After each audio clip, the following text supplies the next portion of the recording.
Me llamo es Hueso Eric. It's Spanish for my name is Jose Eric. E, that's Spanish for and. I'm the host of Talking with Famous People.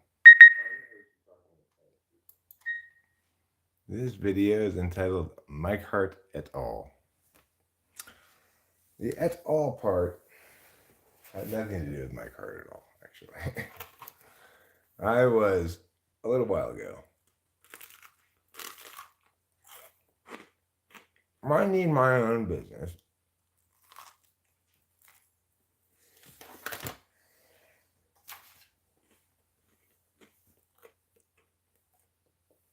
looking at some comments, and I cleared out the recent comments, which brought me back to comments that suddenly appeared out of nowhere sometime back from 2 years ago. So, you may recall I went on a comment clearing binge where I had a huge backlog of comments I needed to get to. Finally got to them, I cleared it out, had no more comments to deal with. And then, I don't know, like a month ago or something, all of a sudden, this big rush of comments from 2 years ago suddenly appear in the unresponded to comments section of the dashboard.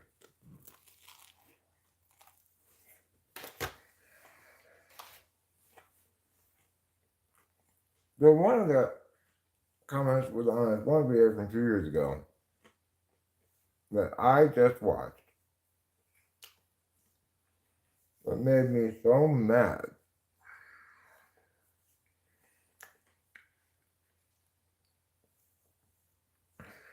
I was chatting with somebody on some Discord server said wanted me to live stream with him. He was voice only. He was trying to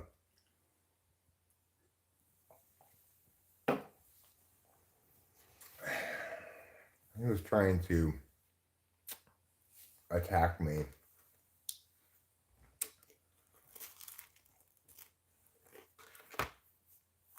And failing. It made me so angry even in just watching it. I could only watch a little bit of it before it's like, oh my god. This horrible person.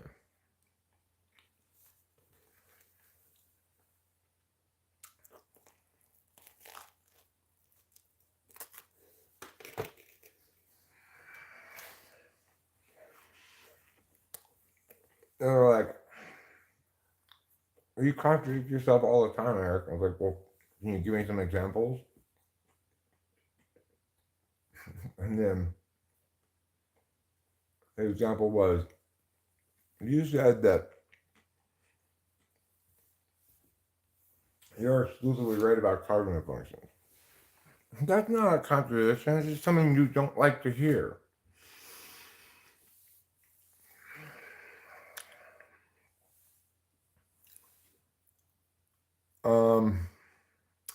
It's not that weird to get comments on old Typology videos.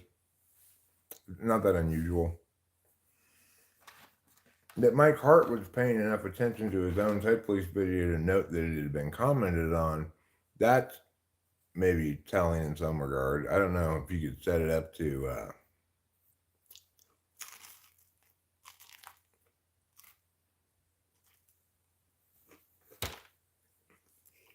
like notify you when there's action on a thread. I don't know.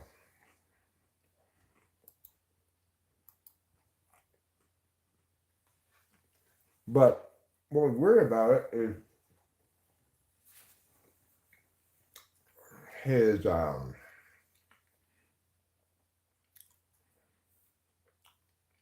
immediately jumping to certain conclusions, and then when I didn't reply, I mean, It's like I didn't go back there and I hadn't, like, replies to a comment won't show up on my unresponded to list, right? So I don't check my little bell thing.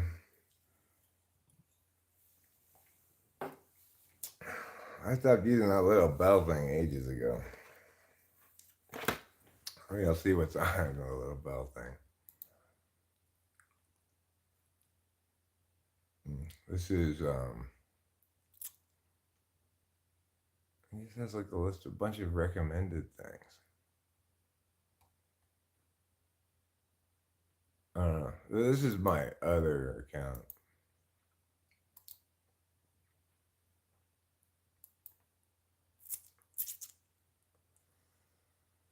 So, but regardless, what was weird is that he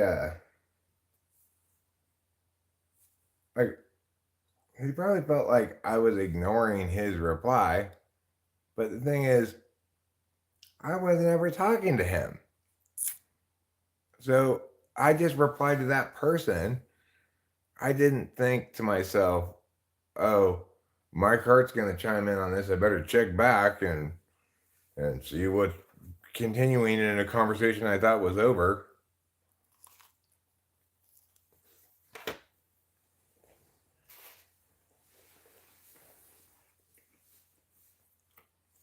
He probably thought, like, oh, you're ignoring me. I have no reason to expect that conversation to continue at all. His reply, we're not going to get on my radar, you know? Like, there's no way I'm going to know about it.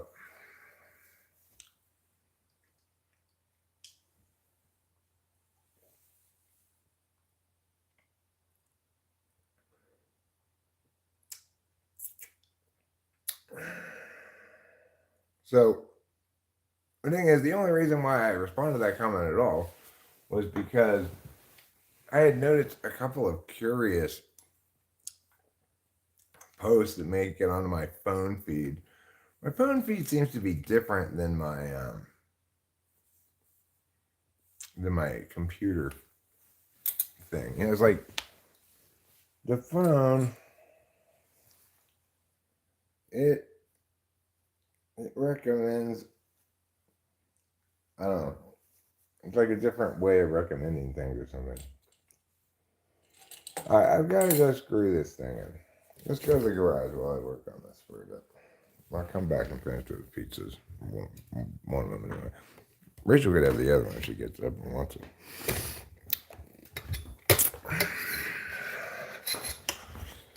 Well, I'm going to have to go to the dentist pretty soon, I think.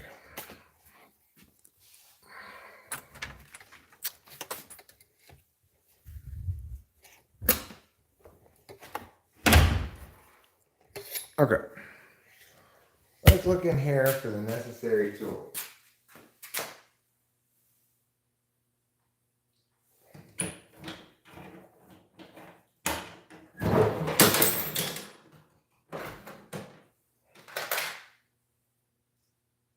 Maybe this.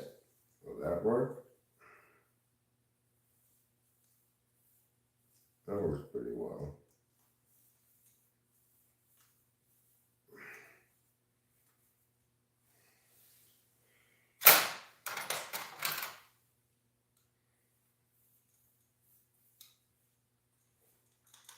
There. Now that's better.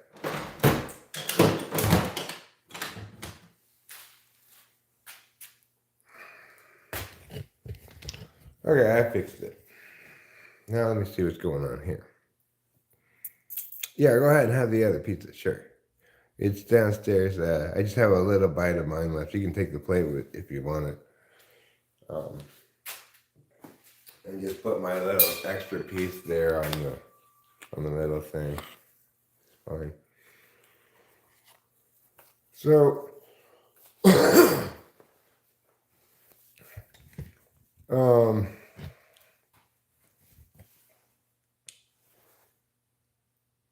there were a few different things that had to happen for my car to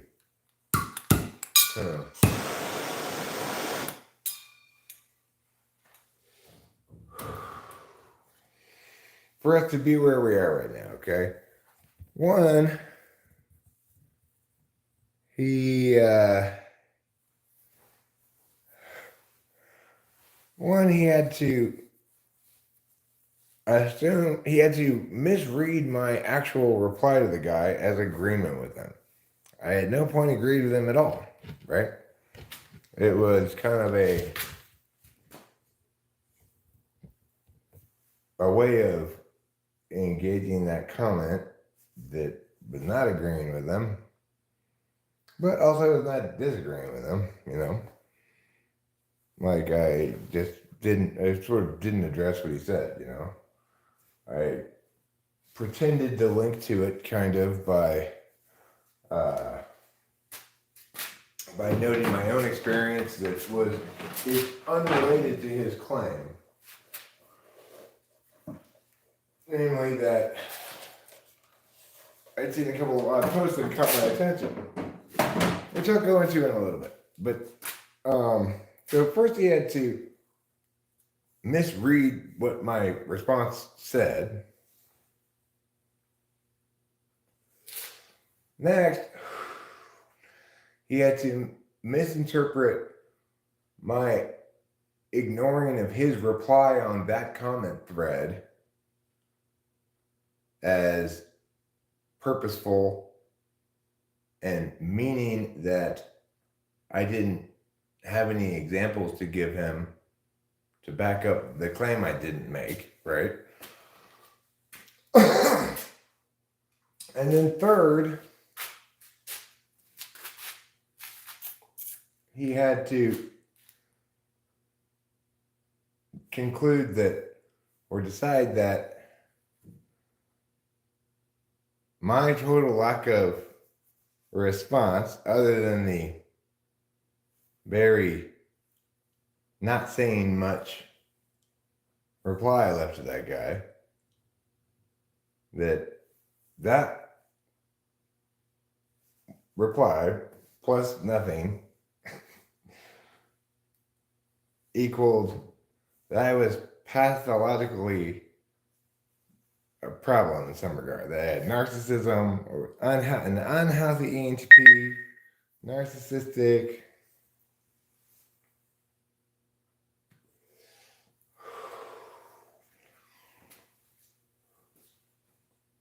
You know, it's funny because he's known about me for a long, long time. And he never accused me of all these horrible misdeeds before. Could it possibly be that he pathologizes anybody who doesn't just totally agree with everything he says?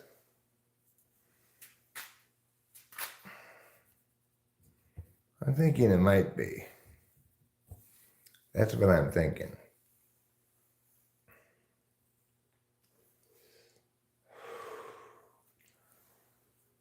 Why do people love to jump to that shit? An unhealthy ENTP. What's unhealthy about me? Yeah. Now, I'll talk a little bit about the posts of his that I found questionable. One of them, it said something along the lines of, and I'm paraphrasing here, so take this with the appropriate measure of salt. But it was along the lines of, like, what does this world come to if women find these three men attractive? I don't remember two of their names, but one of them I think was Michael Cena, that guy who was in the Barbie movie as Alan. You know, he's like, talks like this kind of, oh, it's really great to be here. But That guy, you know what I'm talking about.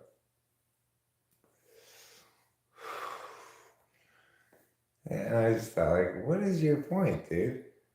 Are you saying women shouldn't find that guy attractive? If so, why not? I mean, just because I don't find him attractive doesn't mean nobody should find him attractive.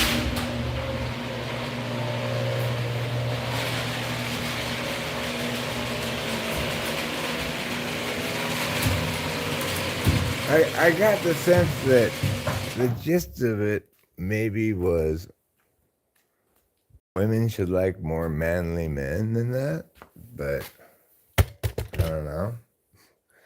Then another weird post of his that was recommended to me said something about like unwarranted anti-Semitism or something like that. Again, I'm paraphrasing, so you know that's why I didn't really say anything in the comment more than there were a couple of odd posts. I don't remember the exact wordings of them. I showed one of them to Rachel. I was like, well, what do you think this means?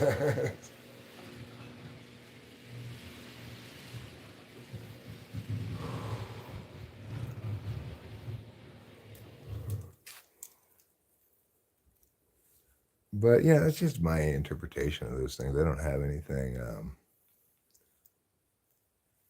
I don't have anything locked and loaded as any kind of critique of his minds because I don't go look at his stuff, you know.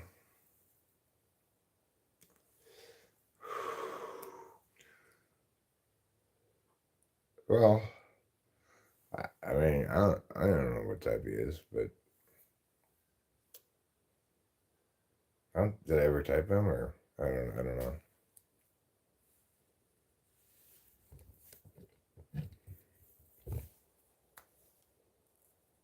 But he's an INTP. He certainly jumped the gun on his drawing conclusions about things. Like, for fuck's sake, dude, read a little more carefully before you leap to the conclusion that I'm agreeing with that guy. Actually, find words where I agree with him. Right? Like, to me, his failure to do that's not good thinking because you should be able to anticipate my response, right? Like,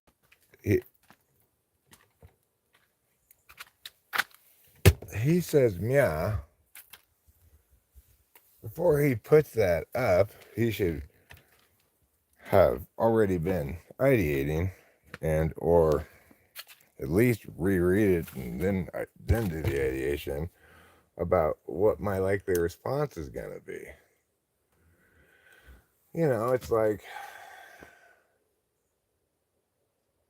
I would never put that up there because like put a comment like that and reply to my comment because it's so easy to anticipate that I'm going to reply I didn't agree with them, you know. But you know, Rachel mentioned that something about his recent behavior posts or whatever. Because, like I said, I showed her a couple of them, maybe. Reminded her of a manic state, maybe. I don't mean to pathologize the guy at all, but not that he is certainly more than happy to pathologize me, but not inconceivable, I guess. If that's the situation, obviously it makes me a lot more sympathetic as an SI using FI blind but absolute valuing guy. Having had personal experience with Rachel having a manic episode and a psychotic break accordingly makes me a firm believer in those things, which prior I might have been like, oh, that sounds like bullshit. So,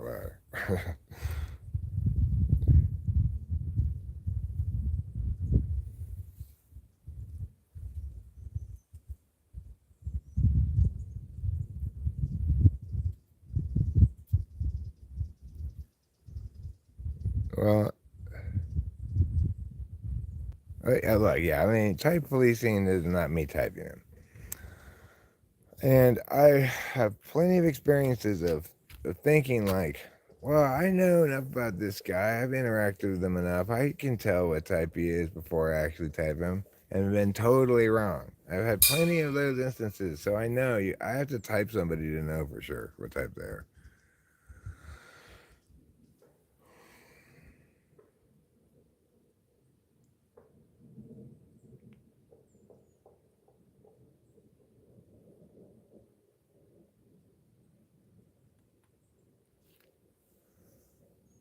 Well, some people, regardless of type, doubtless, I suppose, have a chip on their shoulder and are not looking fundamentally to have an exchange of dialectic.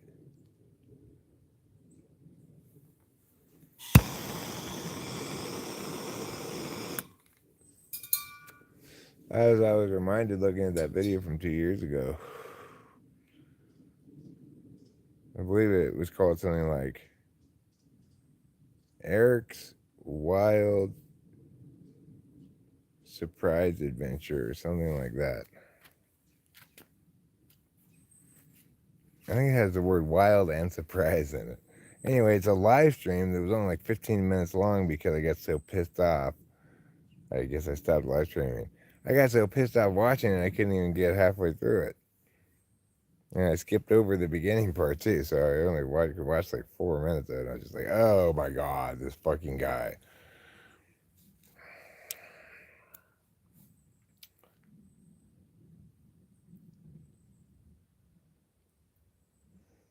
I would probably handle it better now. I can tell. I could tell in that video, like I was an angrier Eric back then than I am now.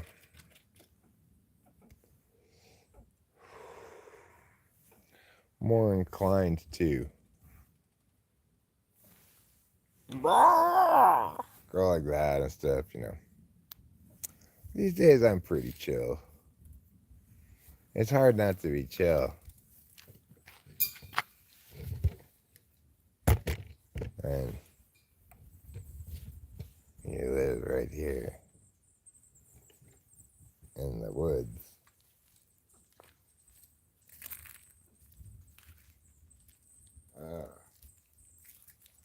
Boy.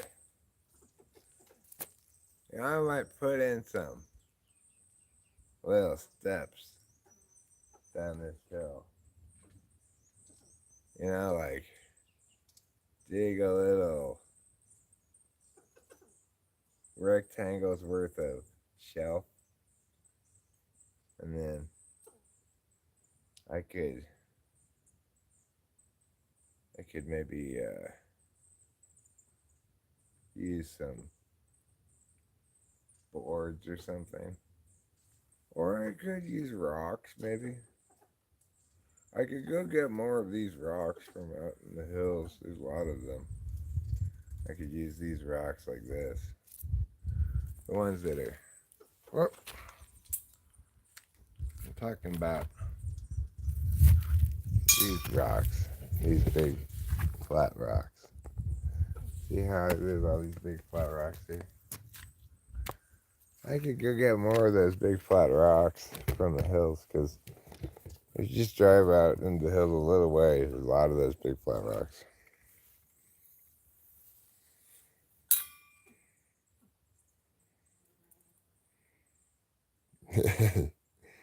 I'm not torching anything right now. I just have it in my hand. Even if I were to torch something, it wouldn't start a fire. It's a little harder to start a fire than that. And it actually rained a little bit last night.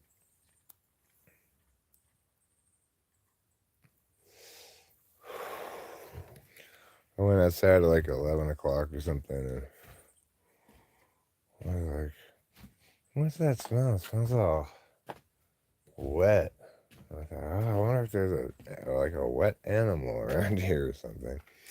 I turned on the light, and it was just wet on the driveway because it had been sprinkling, I guess.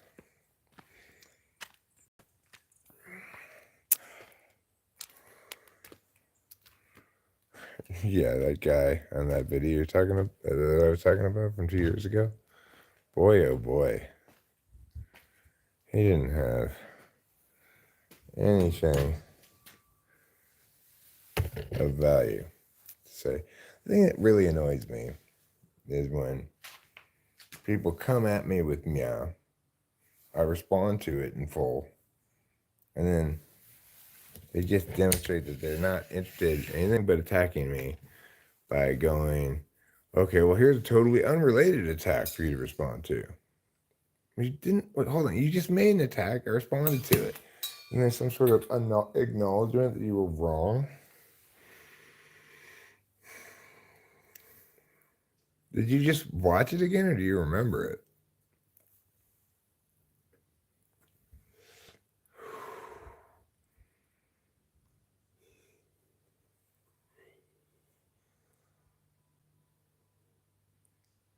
It was horrible. I didn't like it at all.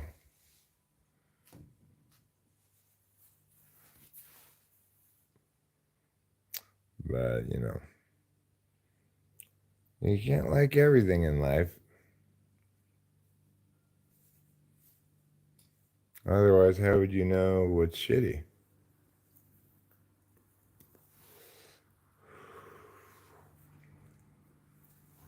Good question.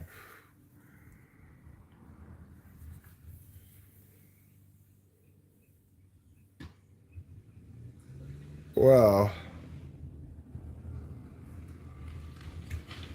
the mail's here.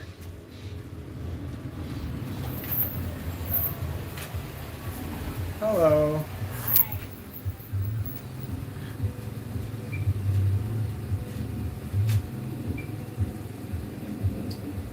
I think she'd eventually have enough makeup on.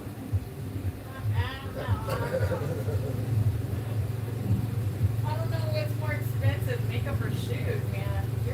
Makeup. It's makeup less expensive, but you buy more. Yeah, I guess so. Oh, yeah.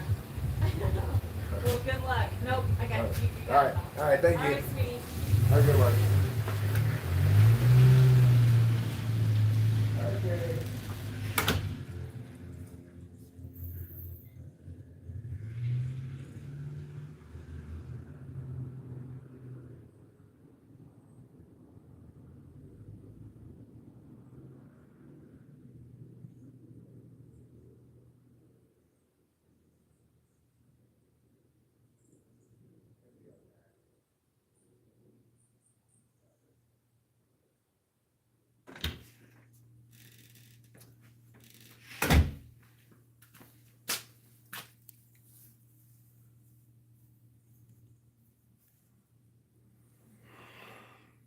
Well, I mean, it's one of the things that people who aren't serious do, right? Like that, if somebody wants to cherry pick an instance of me getting mad, they can do that. But they're just saying, be dumb like me. Don't evaluate anything Eric's saying. Just use some stupid ass heuristic to dismiss him. There's nothing I can do about that. But, you know, I I obviously rub a lot of people the wrong way. Probably more used to rub, probably more so in the past than now. But I think I, make a fair number of people feel threatened. And especially if you're awful and wrong, like that horrible coach guy.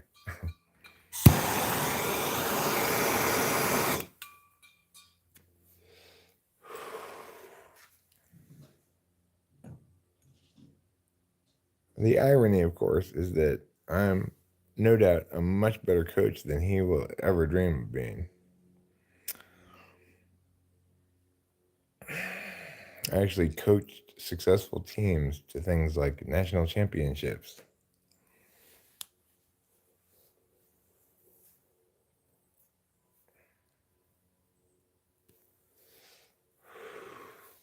People have this voracious appetite for being told what to do and how to live by people on YouTube. I don't do that. Ergo, it's just you 5 people, and one of them's my wife. One of them's me. So, there's just Dallas and Karma's Pimp, and that maybe Luca Mall is still here. Who knows? But if instead of doing this, I said, now listen here, Dallas. This is what you need to do with your life. This is what's wrong with how you're currently living. And here's how to fix it. Step 1, you need to set some goals. Okay? Step 2, you need to pay attention to that goal all of the time.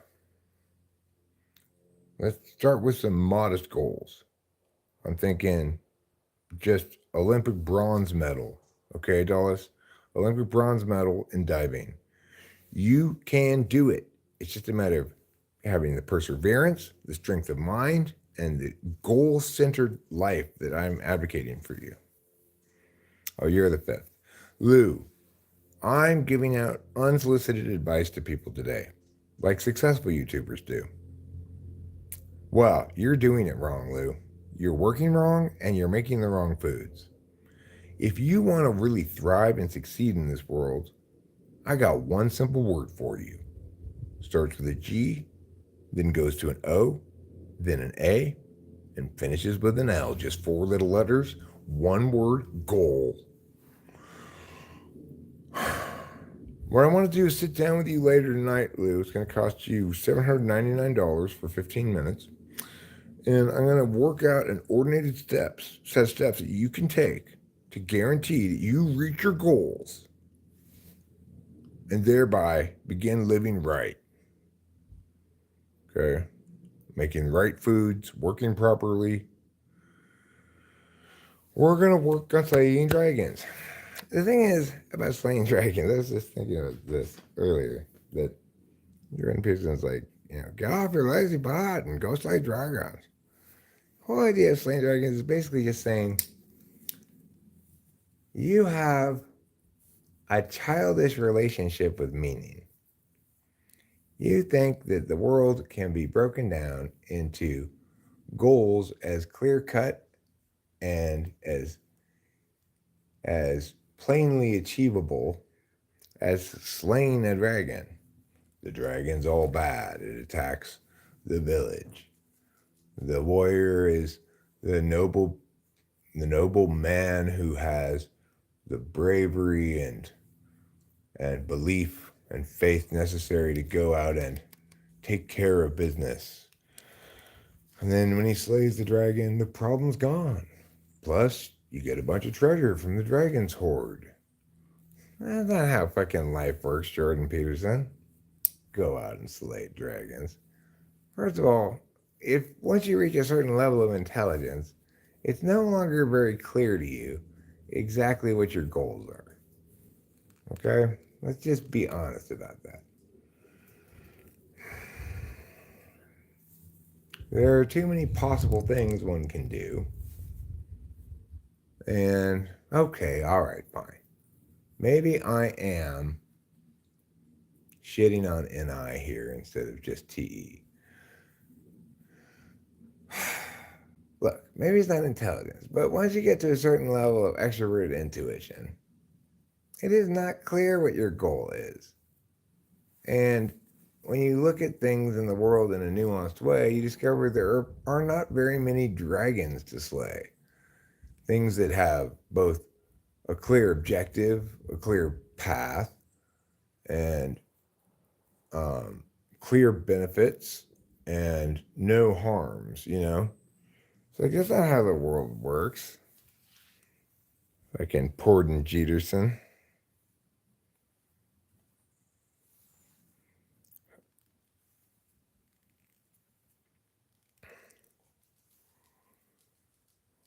I'm going to call him Porden Jeterson from now on. I call him Borden P. Jeterson.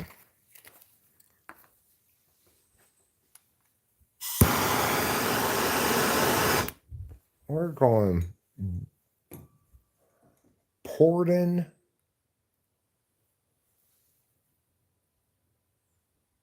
P. Jeterson. Borden P. Jeterson. I think is a good name for him.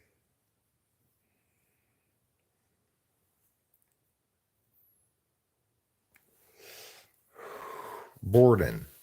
Okay. It's different. You have a whole passel of dragons, but they're mostly metaphysical. I mean, I've got dragons, but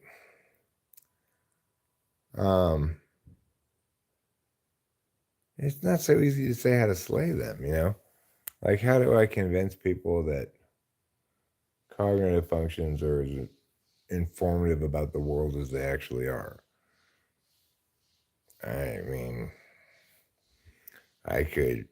people could throw out a million pieces of possible advice about how to better accomplish that than I currently am.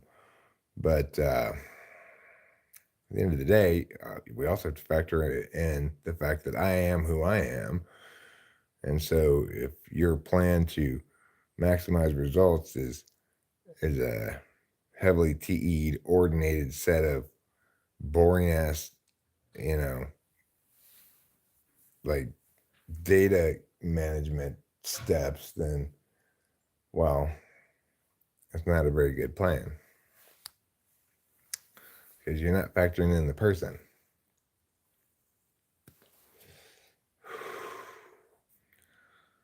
I've got dragons like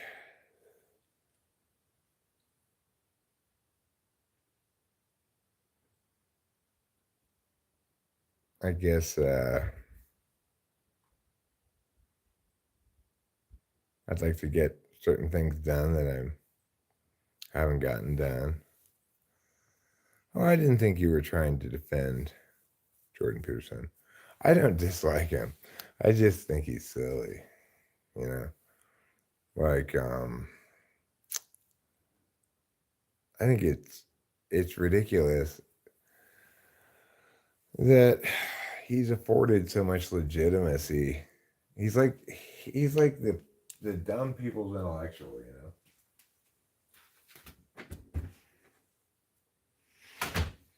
Not, and I'm not talking right left here. I'm sure there's the equivalent for the left is like Brett Weinstein or whatever his name is. They're both like pantomimes of intellectualism for dumb people. Just as The Big Bang Theory was a show about smart people for dumb people.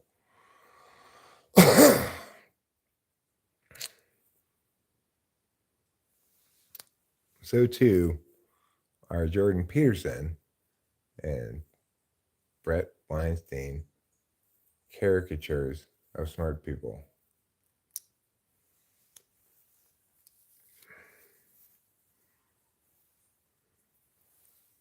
He's Canadian, Carlos Paiva. He can't be president.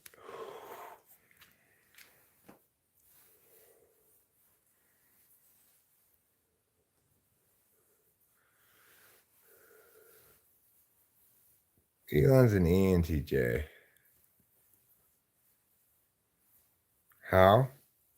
Well, he makes 1 part TE with 1 part NI.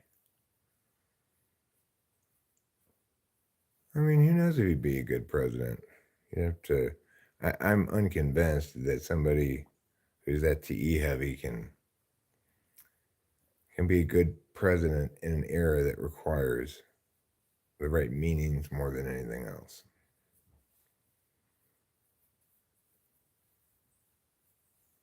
He's careless with words. You know, he put up a Twitter post calling that trans person who was in Juno. I forget their name. Anyway, calling their consensual dealings with a surgeon a crime. Like, that's really careless language. Careless using of language. Yeah, thank you, Lumen X. Obviously, it's not a crime. That individual, Paige. Paige. I remembered the last name. You can remember the first name. I can remember the last name. Together, we can remember the whole name.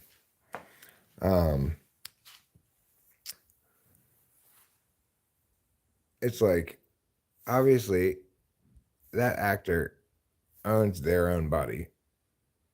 It is a full-grown adult by a long time, and engaged in a contractual agreement with a surgeon to do the surgery that they wanted done. How can anybody call it a crime?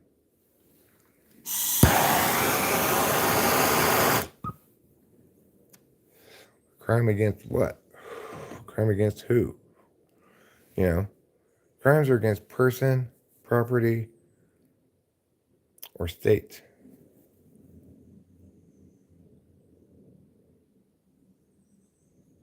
I didn't think it was misogynistic.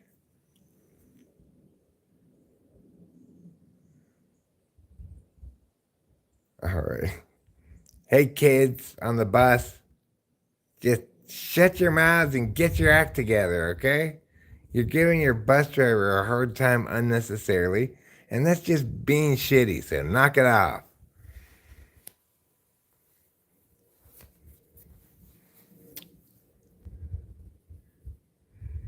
There, hopefully that helped.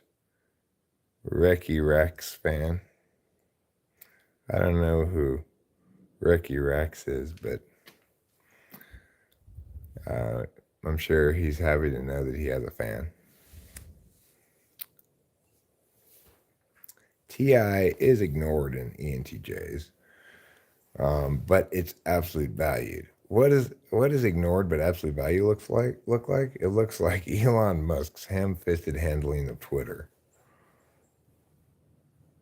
He's trying to value TI, be like fair, value free expression and stuff, but he's not thinking very precisely about what those things mean, you know?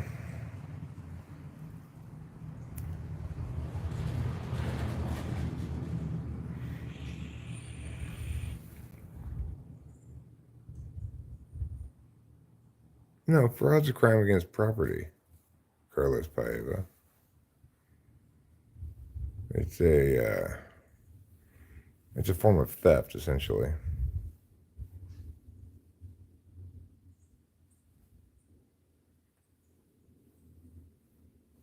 There's no fraud engaged in between Elliot Page and their doctor, right? That's exactly the surgery they wanted to get. That's the surgery the doctor performed. Where's the fraud?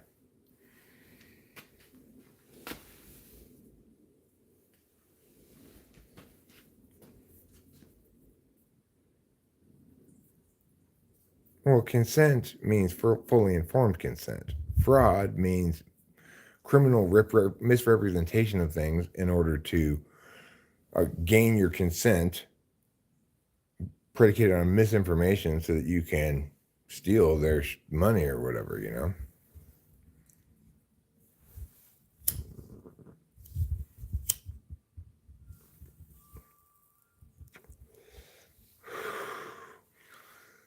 You know, if somebody tells you Yeah, this I'll sell you this motorcycle. It's a 1999 Kawasaki Miata, but it's only got 1,000 miles on it. And then you say, "Wow, that's great. It runs perfectly." And then you buy it, and it actually has 50,000 miles on it, and it runs like shit. That's fraud. It's a crime against property. They stole your money.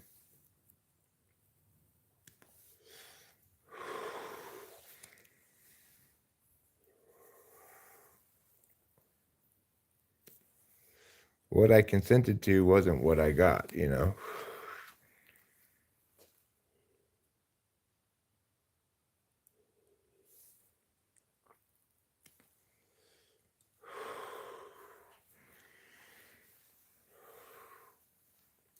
Anyway, the point is, regardless, even if you want to broaden the definition of crime as broadly as possible and include anything that is legally prohibited or any kind of violation of any statute, etc., well, even in its most broad possible interpretation, it's still not a crime. There's no law against that.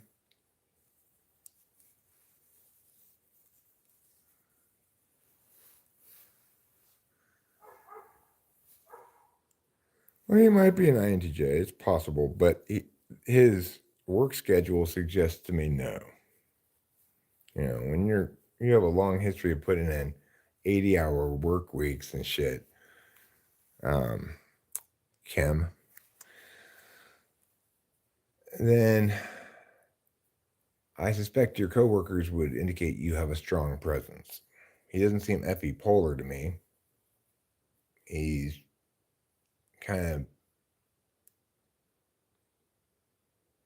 he kind of loves the sound of his own voice, but is also gets burned by his 6 slot NE all the time. It's not surprising if he's an ENTJ, you know. He might be an INTJ, but well, never know unless he hires me to type him. I don't think you can spare the $100.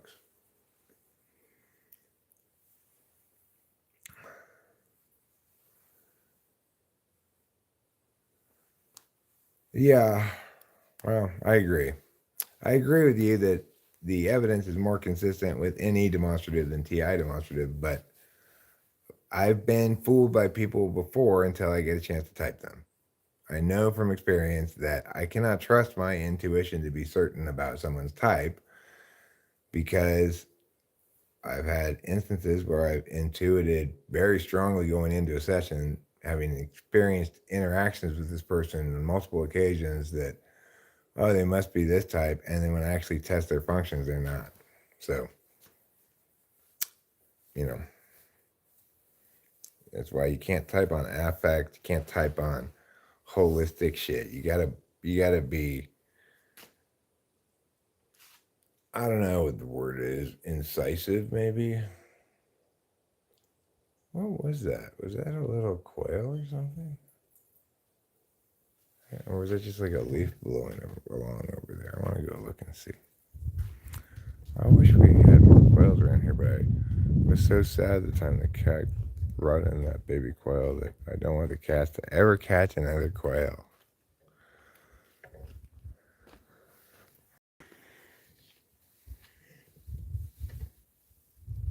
Do you think Elon Musk is a TI user? No. No way.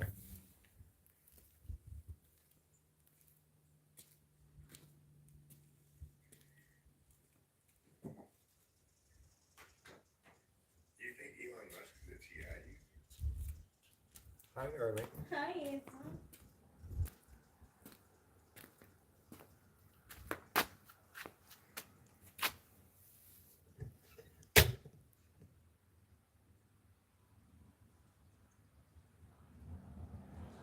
Oh no, you said no, not TI, but TE.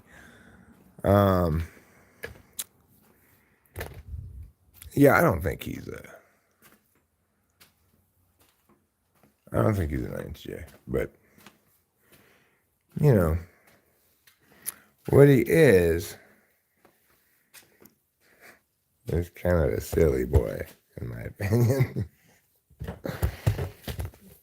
I used to like dislike him more or something, but now I just feel like going like Elon.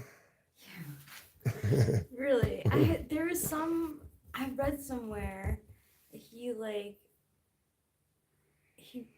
was gonna pay to make some like bad decision, bad joke kind of thing. I forget what it was. I really wish I remember. It was just like Elon. Yeah. That's like my joke about Susan the other day. Did you hear that joke? Well, it's not really a joke as it is the scripted, like, 40 seconds of sitcom. Oh. So, a guy arrives at the zoo with a little black, like, medical bag and says, who here called for a gynecologist? And someone in the office says, we didn't call for a gynecologist, we called for a rhinopsychologist. And then they say, Susan, you were in charge of this. How did you make this mistake? And she said, I typed in rhinopsychologist. And the guy goes and looks at her computer and it says, she's typing gynecologist. That's not how you spell rhinopsychologist. She says, well, spelling is not my specialty. What is your specialty then? I'm a rhinopsychologist. And then everyone says, Susan! Susan! I'm going to get the trash can. Okay.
Like I got all 4 trash cans at once. Whoa!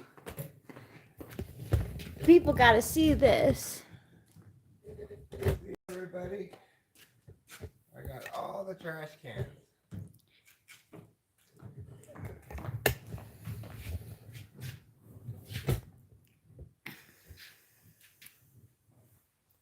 So I heard Eric talking to the mail person, and I did get makeup.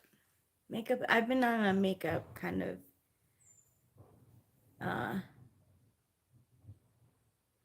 Hey Carlos Paiva.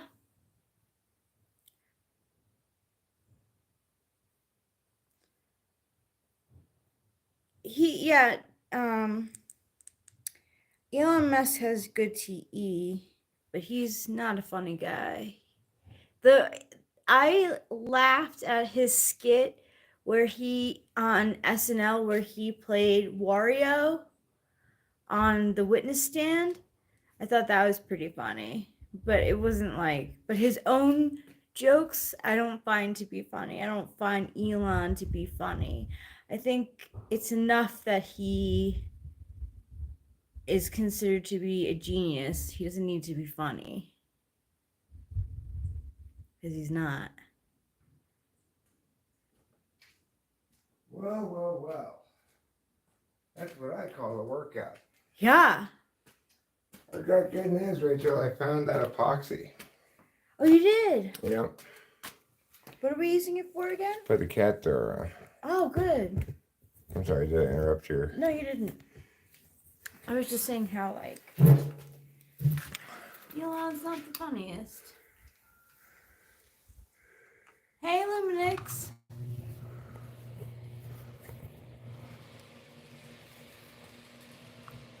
I don't have such a negative opinion on Elon.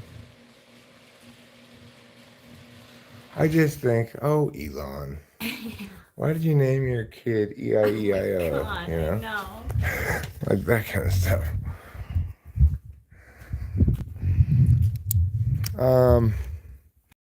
What did I come in here for? Oh, right. We're going to do a little cat door installation right now. But before we do any cat door installation, I need to take a gander at this.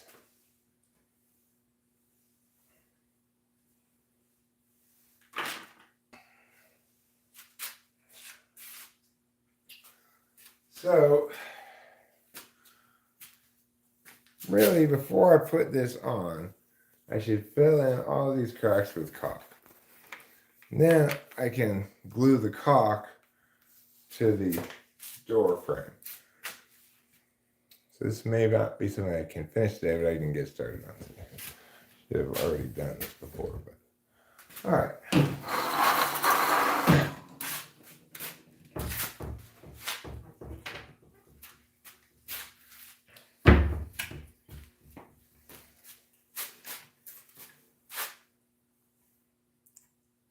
Here is the caulk. And we'll get a poker as per meow to get the caulk out like this. There. Now, let me put some caulk in here.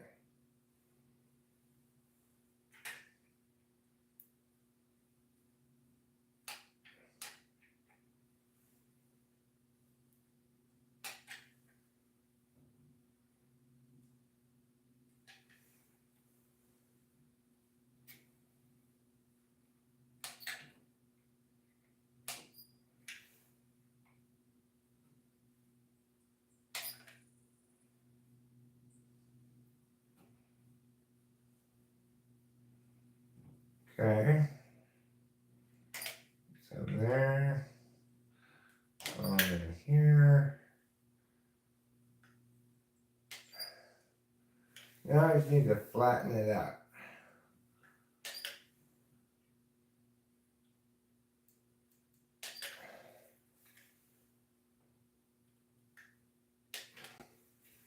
All right. For the playing the role of flattener today, we will be using this thing.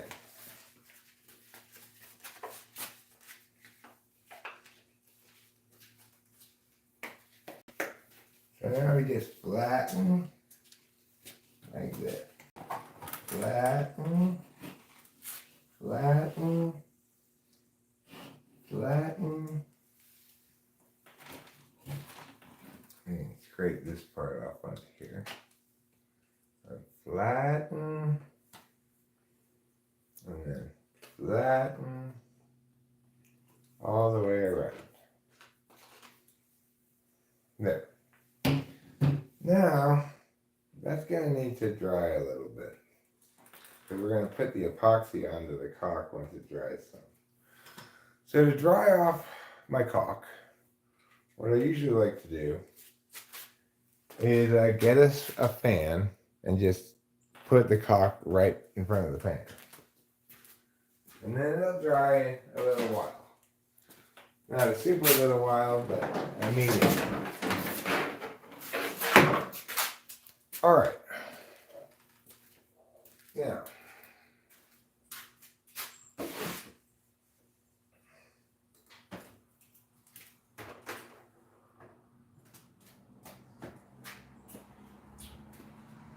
viewer Tracy Ann writes in from Des Moines, Iowa today asking, Host Eric, how can I dry off my caulk? Well, we always like to help people with their do-it-yourself questions. So we're going to demonstrate proper caulk drying technique right now. think you're gonna love it. I think it's gonna be everything you always dreamed it would be.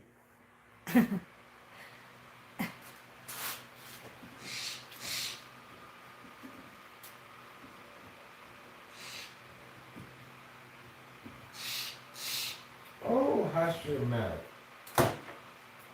Mister. Mr. Blue Jay. I thought it was the blue jay. I'm not sure.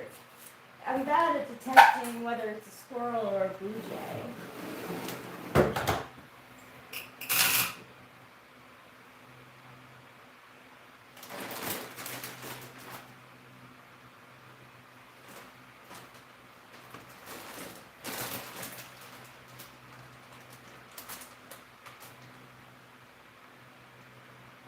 Alright, now I'll show you my setup here. And you can marvel at its efficiency.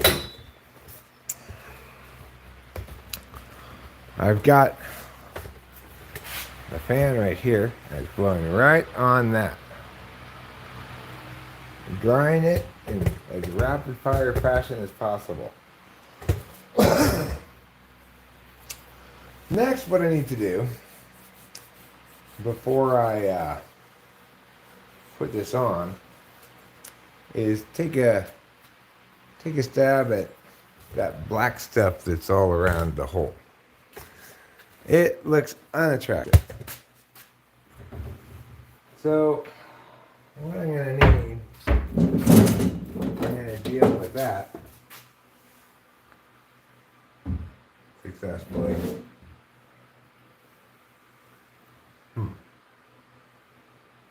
I'm going to need a punch scraper.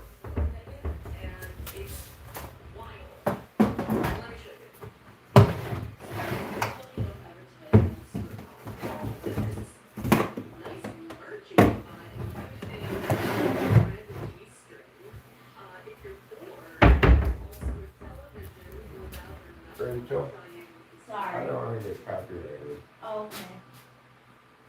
It's just my sister. Oh, it's your sister? I thought it was a video. No, I'm sorry. she's exploring the cool bathrooms in Denmark. There's an ashtray, there's a television. Oh my gosh, and you can see how many bikes people ride in Denmark. It really actually looks like a very pretty place to go. It's where the Danes live.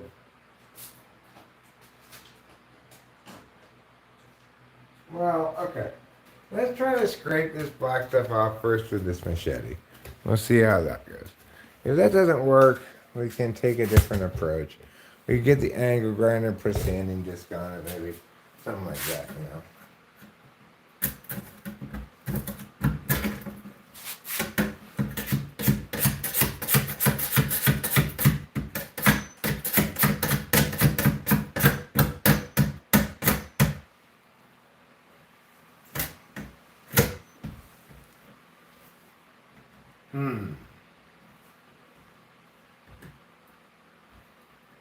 Well,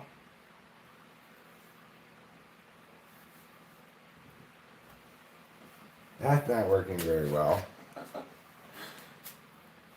Let's see if we can find a better solution. What do you think?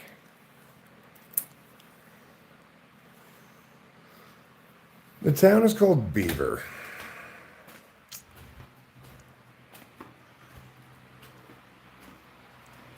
Beaver, Colorado has Beaver Liquors. Okay. Well, we're not really, okay with that kind of adult innuendo around here. This is a family show. Well, my first tool was an abject failure. Let's see if I can find a better tool. I will look in here.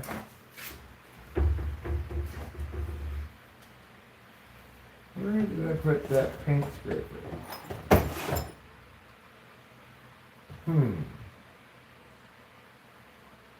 Nobody knows, you say?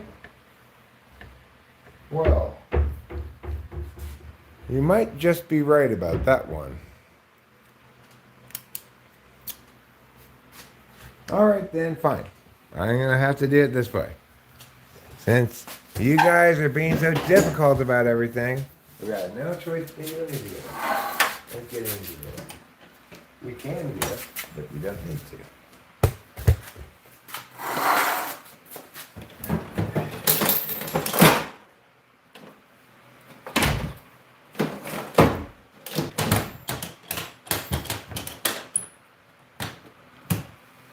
Okay, stuff on the door. So you don't want to scrape off, huh? Well, let's see how well you resist this thing. This is going to be a very wiry experience for you.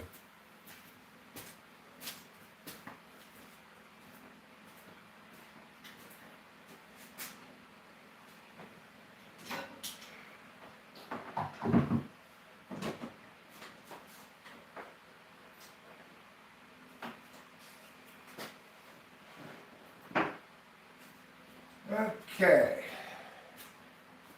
So let's just plug in the old extension cordaroo over here.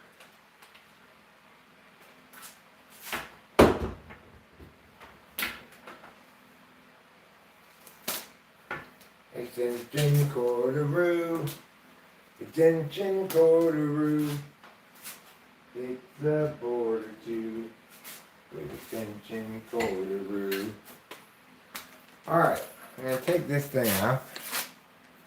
So I'm not using this thing. As per meow. Then, put this in here. As per meow. As far in as it'll go. And tighten it up. Yo, yo, yo. Now, we have to put the cord into the extension cord as per meow. Next, I want to get a little bit of toilet paper for my ears. Even though this isn't that loud, it's a high pitch, so it's good to protect your ears when in doubt, you know.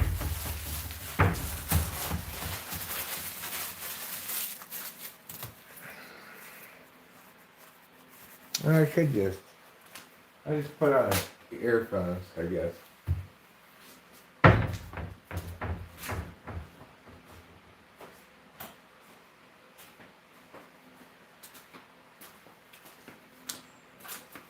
Alright, let's see if we can get some of this ugly horribleness off of there.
have to paint this door, obviously, anyway, so that's gonna be good enough. I got all the chunks off.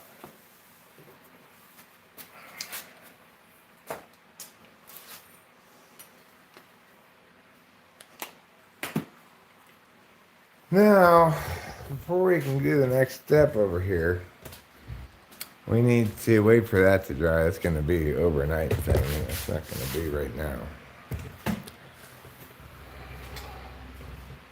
Because caulk doesn't dry that fast.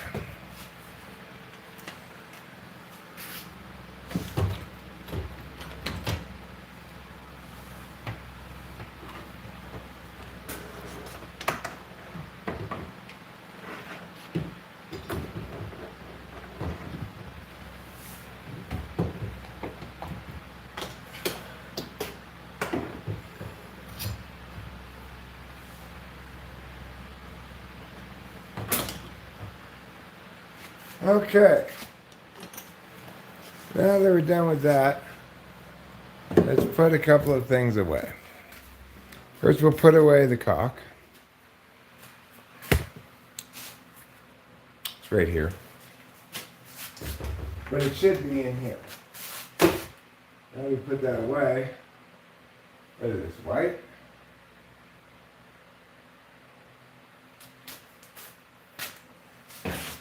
Let's see.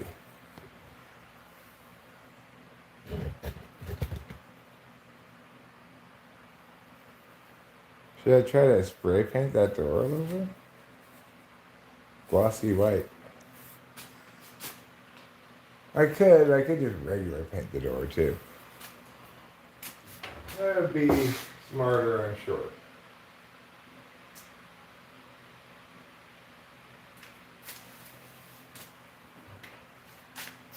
I'm going to put this away.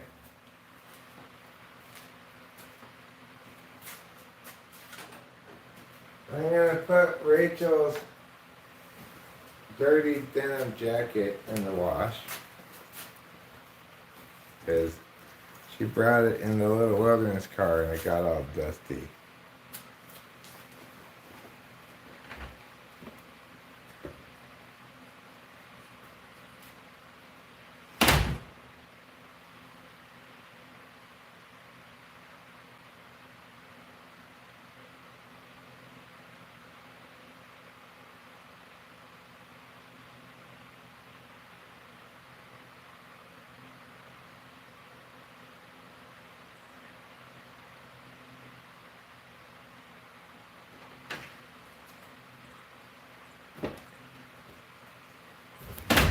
Okay, I'm back.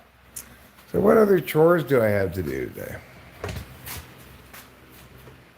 Well, I don't know exactly if I have other chores per se, but there are a couple of things that I could do that I kind of want to do.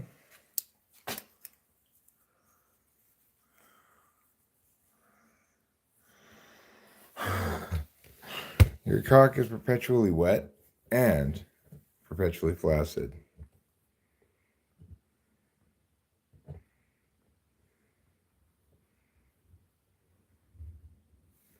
That boy Klaus asks me the pertinent question here.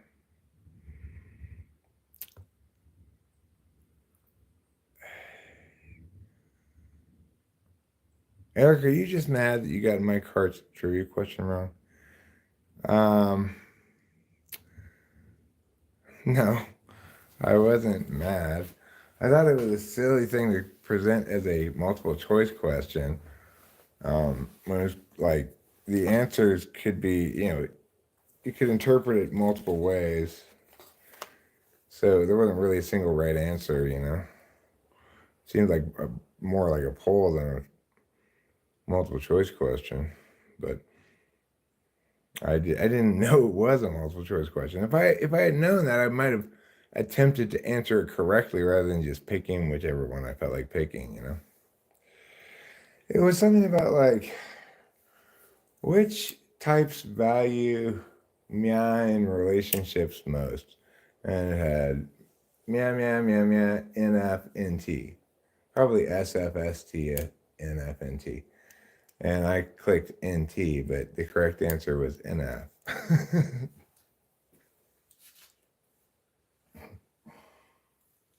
Ridiculously, but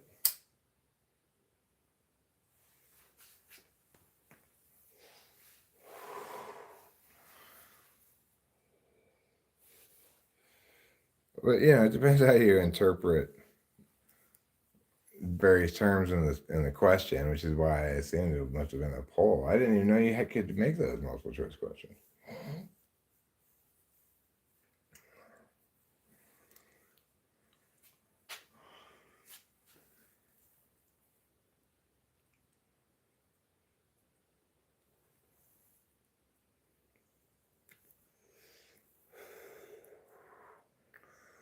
Well, and the other thing is, Carmen Smith, I've never put up anything but a poll. So, and I'd never encountered anything but a poll in that format before. So I naturally assumed it was a poll, regardless of whether the question was optimal for a poll or not. I was going to assume it was a poll. Do you like my glasses, Bob? These shirt glasses, this is a really good thing because it forces me to put my glasses here every time. But a pole. You prefer butter bricks? I believe they're called sticks of butter, not bricks of butter.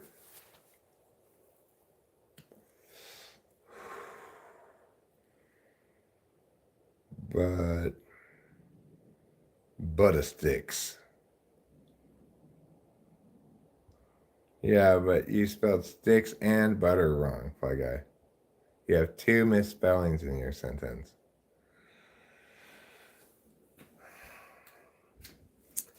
Spelling's not my specialty. Well, what is your specialty then? I'm a rhino psychologist. Susan!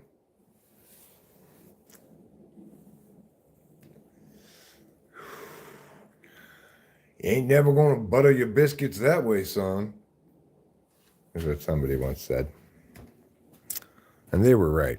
You know what I could do right now, which is something I've been meaning to do, but haven't gotten around to for many, many months. I could attempt to make my wooden statue of a bong into a functioning bong as it was always intended to be.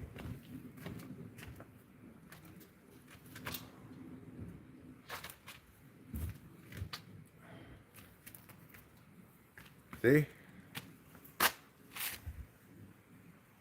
It's got all these little holes in the bark part now. It's been sitting out for a long time. I guess it must have got some little bugs in it maybe or something. But it's still good. So let's try to see if we can make it work. We've got to come down from here, straight down. All right, let's give it a shot. Let's see if we can make it work.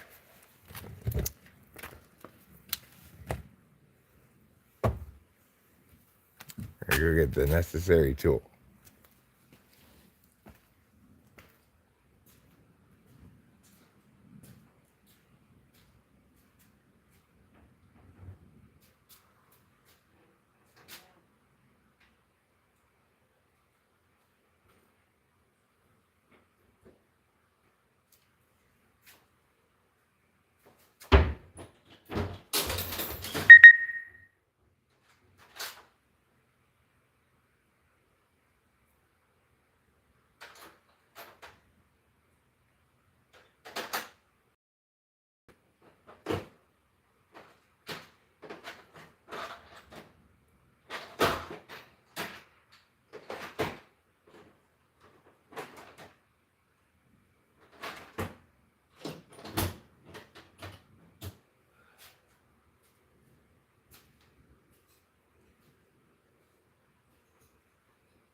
Okay, we'll start with this one and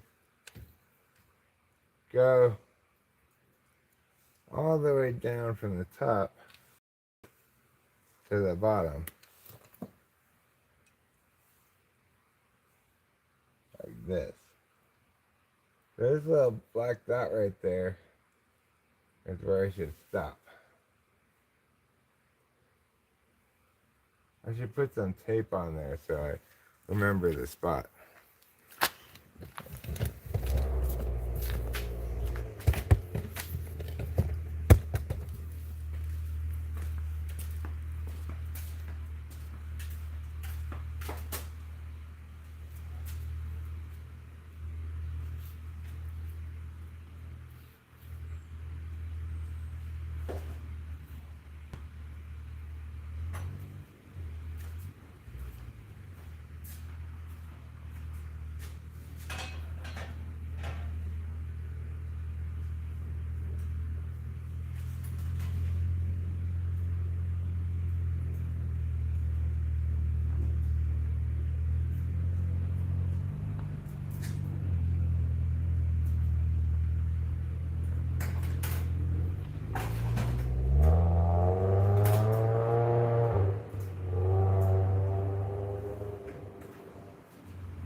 Okay, I got some tape.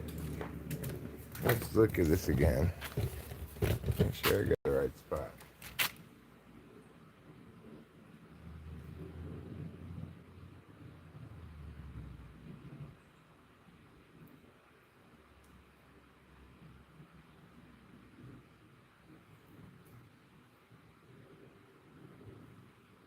Right there, okay. So, I have to go in kind of diagonal here, like this, to get it, I think. Okay. Now, we'll take this off. We don't need that anymore. And then we'll put this into the plug over here. Never tried this outlet before. Hopefully it works. Yes, it does. Okay.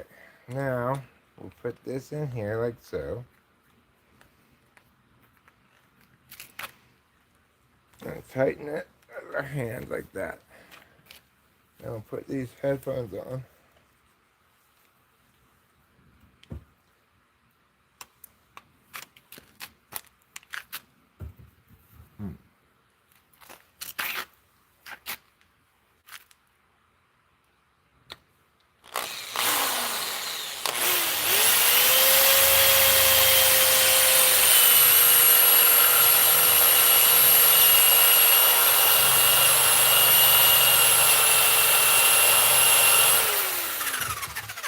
Well, that's some hard wood.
Well, we made some progress.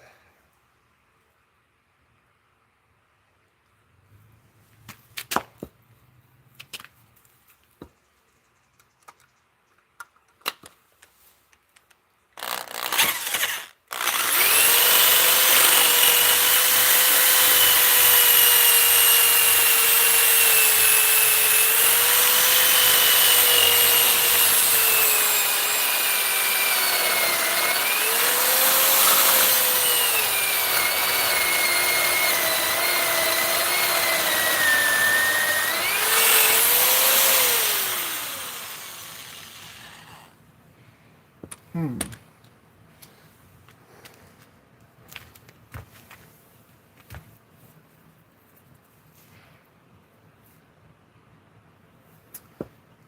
need to look in there with my flashlight, I think. But maybe I don't.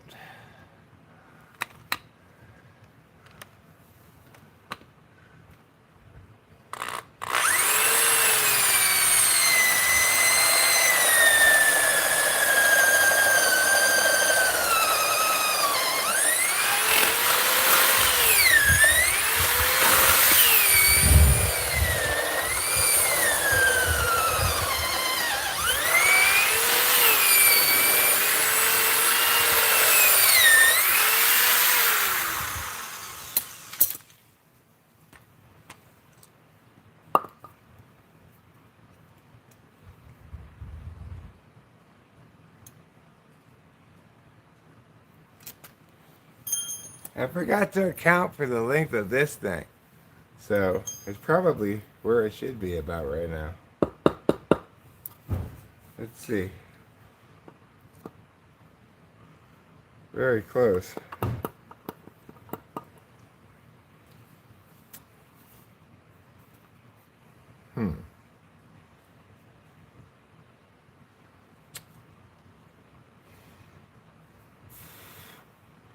Okay, so I guess I'll make it just a little bit deeper.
Well, so much for that.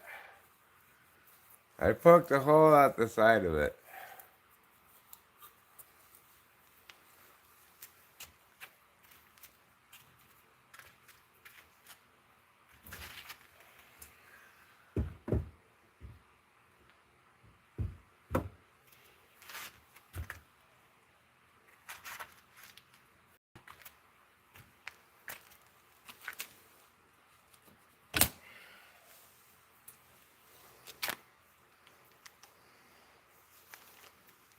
Not terribly surprising that I fucked that up. I have a tendency to fuck things like that up. Fortunately, I have a perfectly functional bong inside.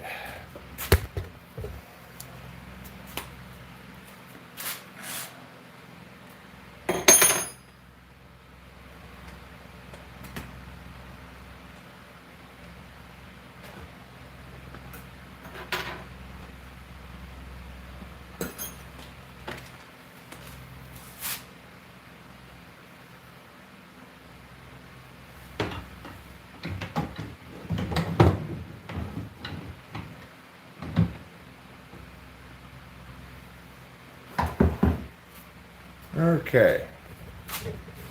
Well, that's enough of that.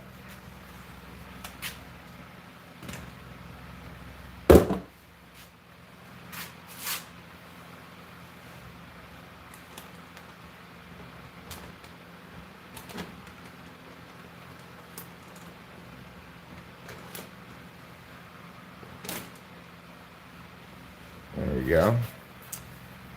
Close this. Maybe close this even.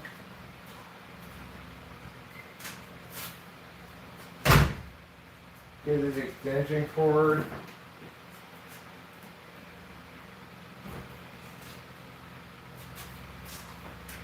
I'll wrap it back up. It'll be exciting for everyone.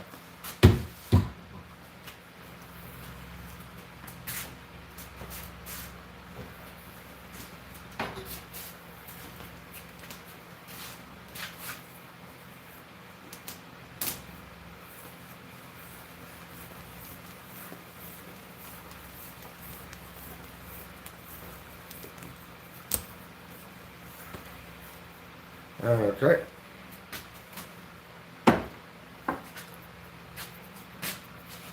Now, I should probably just clean this bottom here too.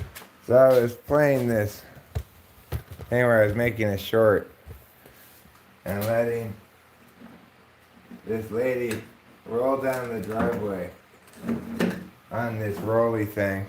This one. You can't really see. Oh yeah, you can. This one. And I put a plate. I was using a rope so it wouldn't go out of control. I'll roll this rope back up now. Maybe I'll put that plate in the kitchen too.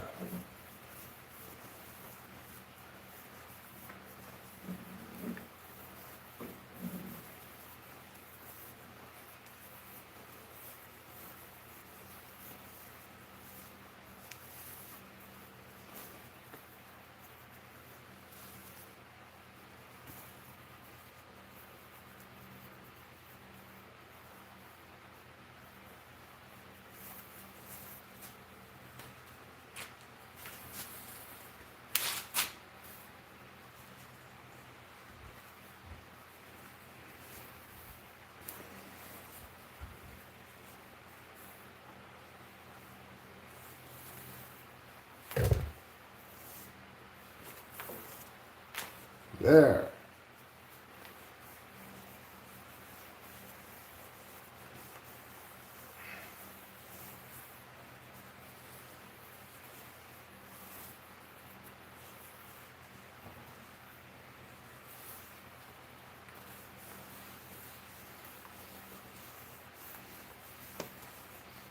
There. Now the rope is all tied up. All wrapped up, I mean.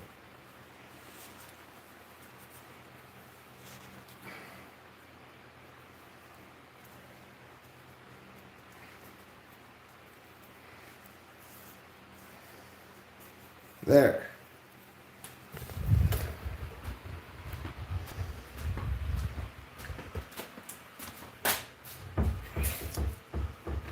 That goes in there.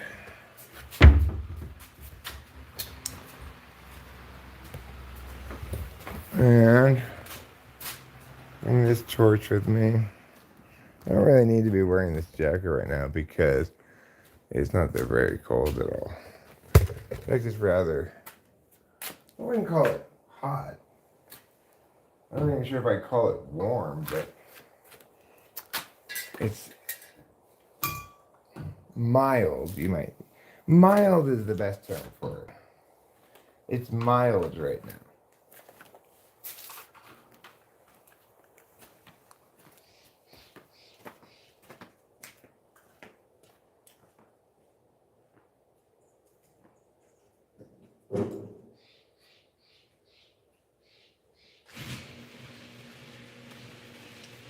The garage door hanger wasn't working. It was because I had left the big pusher in the line of sight of the garage doors. Like, stop closing, the cat ran in front of you thing, you know? Let me take this jacket off. Hang on. Give it a shake or two to get all the wood dust off of it. And then we're gonna go into the house.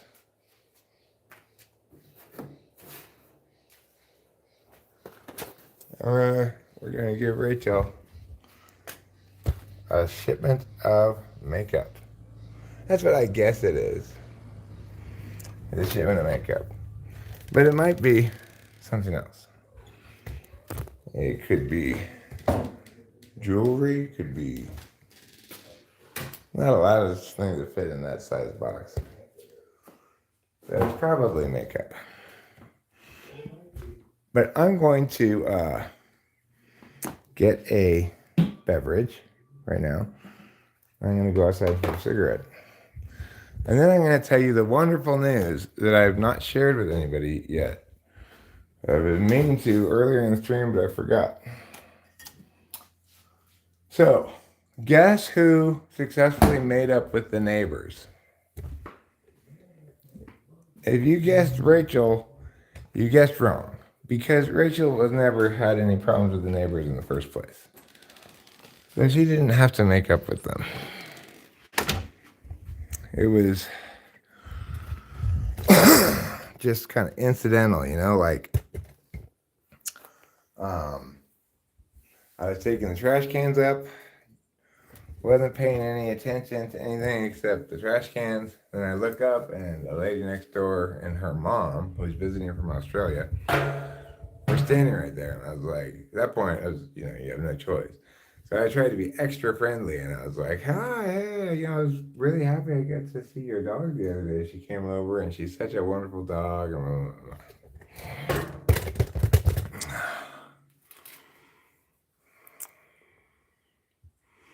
Now I just waved at the guy, so everything's cool again.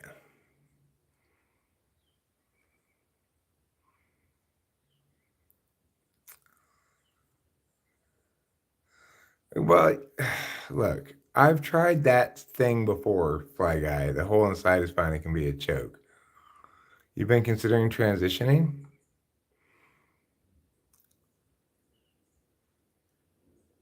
No frustration, though. Drill press would come in handy. I didn't maim myself. That makes any project a success if I don't maim myself. You're transitioning from right-handed to left-handed, Ruben? I hear that's a tricky operation.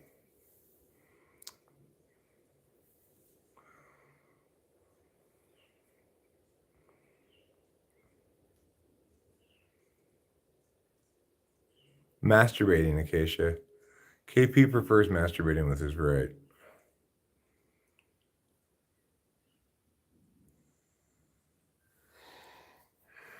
Most people do.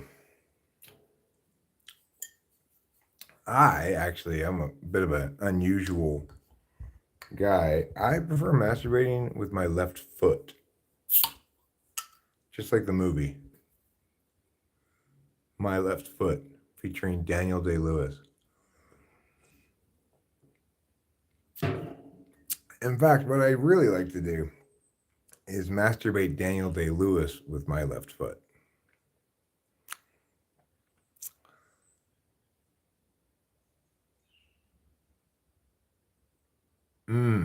Yeah, and then they're backwards too, Karma's Pimp, which makes it tricky because the thumb's on the wrong side, you know. It's on the underside then. So they might as well just do the whole arm replacement. You know, just don't even bother chopping it here. Just might as well just chop at the neck, turn the body around, you know, so that your back is where your face is and your front is where the back of your head is. Well, no, I just have extremely long feet. Extremely long, supple, and I guess you'd say virile feet.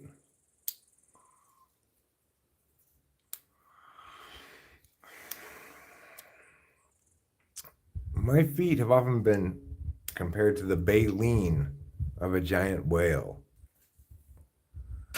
Both massive and nuanced enough to filter krill.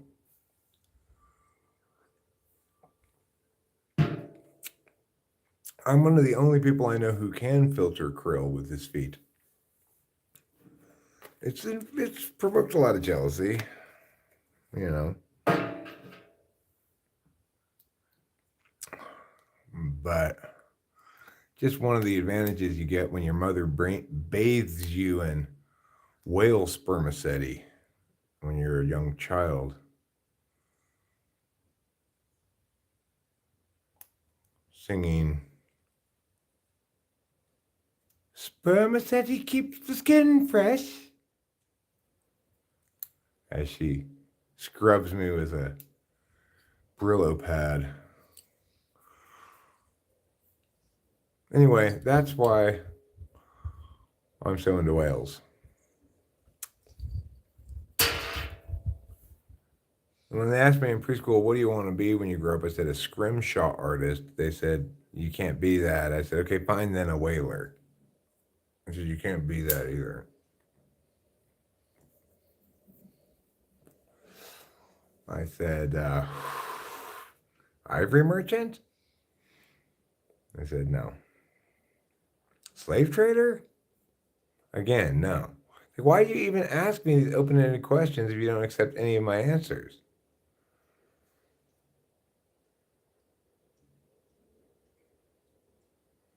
Opium farmer? Hey, new to the channel.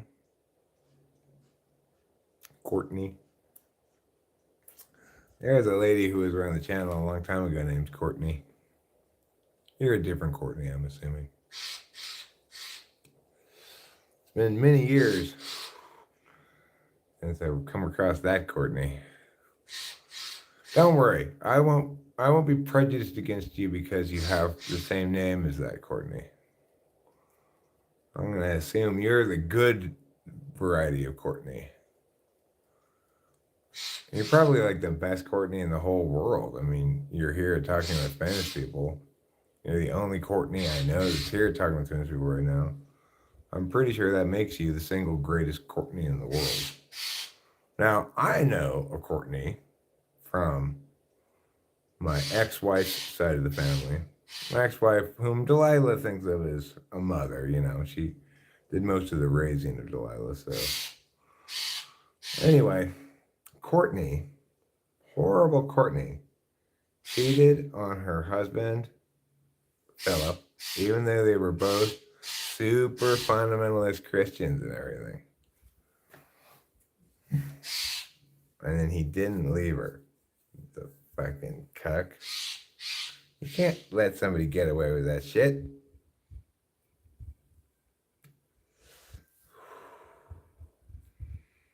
You're from England? Well, that is quite some distance away. Because not only am I in the United States, but I'm on the west coast of the United States, which is even further from England than the east coast. I've been to England before. Yes, I have. I've been to London, England, and also to Stratford-upon-Avon, where I saw a play by Shakespeare. So I'm pretty familiar with England. I'm aware that you guys have not yet learned of podcasts. Do you? In the podcast free zone?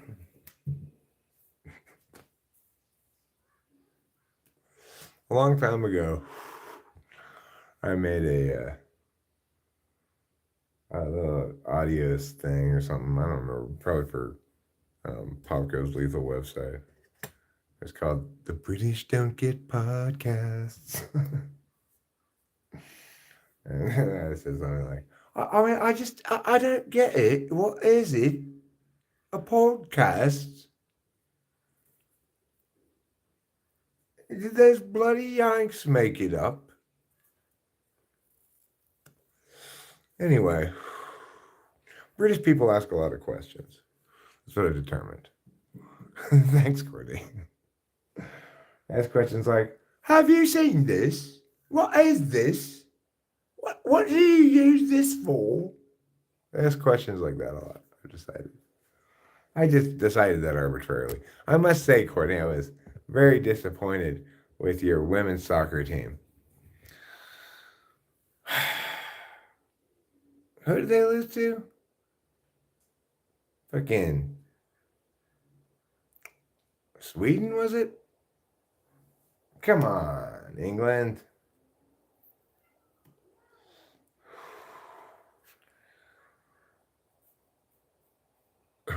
You're not like that. Are you more of the what do they call it in England? If you're upper class, they call it like posh. That's what they call it. Are you more of the posh kind of England? Like, oh, sir, could you bring me some tea? I don't open my mouth very much. I'm a little bit too posh for that.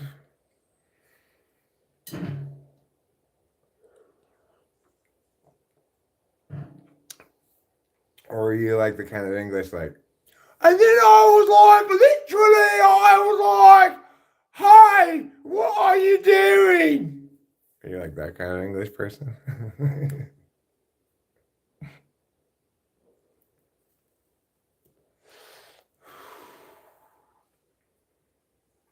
I say, be a dear.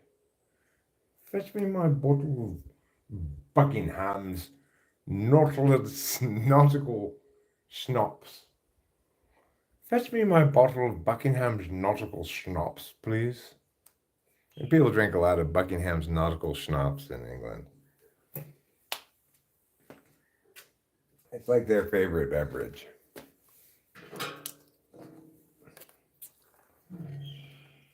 They also they say things like brilliant instead of that's cool.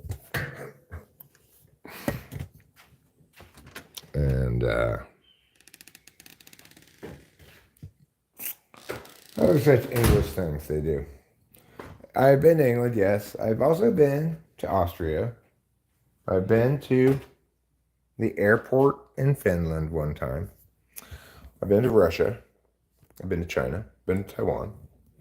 I've been to Canada. I've been to Mexico. I've been to Italy. I've been to...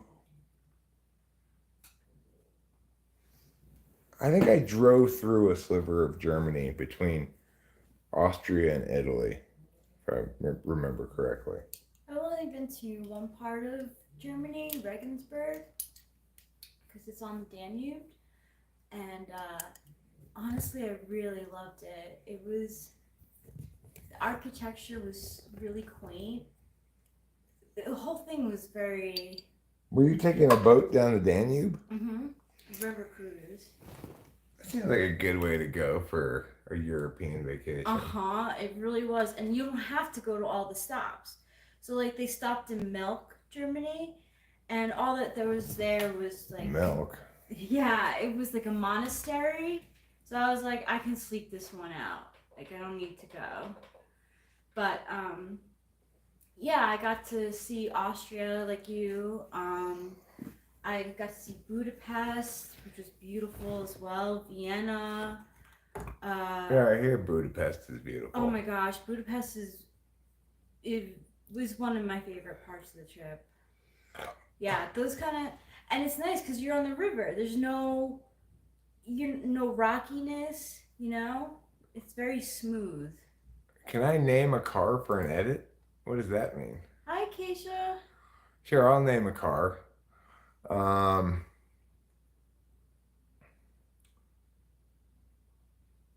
The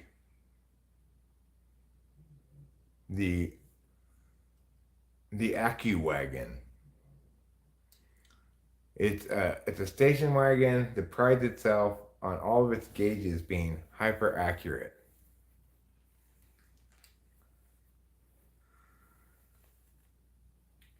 It was 4 years. I can't believe 4 years ago that I did a little river cruise of Europe. And it was a little more than 4 years ago. Yeah, it was a little more than 4 It years was the ago. summer before we got together, right? It was that summer. That summer, right? Yeah. You like Lock, Stock, and Two Smoking Barrels? I like that movie too, although I don't remember it very well. But I remember enjoying it a lot. I like those kind of bang, bang, bang, bang, bang, bang kind of action flicks. Those are good. You know which one I wish I didn't give up on, but I guess I was getting a little impatient with, was that one where there was this two like lemon drop and the the white guy and the black guy who were like. Who did the Thomas the Tank Engine stuff? Who the guy who compared everybody to you're either a Yes. Thomas, a Diesel, Yes. or whatever. Yeah. That was a pretty good movie. Yeah, I wish I had a little bit more patience for that movie because it looked like a good one. Yeah, it was pretty entertaining. I enjoyed the Thomas the Tank Engine taxonomy of the world. I think that's as good a way to taxonomy the world as any. And you know about it too. Well, Delilah loved Thomas the Tank Engine. Aw, my brother did too. She was a real Thomas fanatic. And then as she aged out of that, what was her favorite show for a while? Full House. She didn't even realize it was reruns. So funny. I was like, they made that show like 10 years ago, right? And she's like, no! I'm so surprised by that. Because in my mind, their outfits and their hair are so dated. But she was a little kid. She just graduated from Thomas the Tank Engine. She's probably like 5 years old. Oh, then yeah, that makes sense. She loved Full House. I remember hearing her just cackling in her room so hard. Oh. She thought it was so funny. But really, it's not funny at all. People did love that show, though.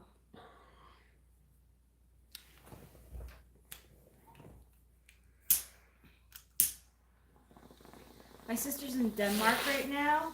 I don't know if she's there for business or pleasure. I know she's looking for a new place to live.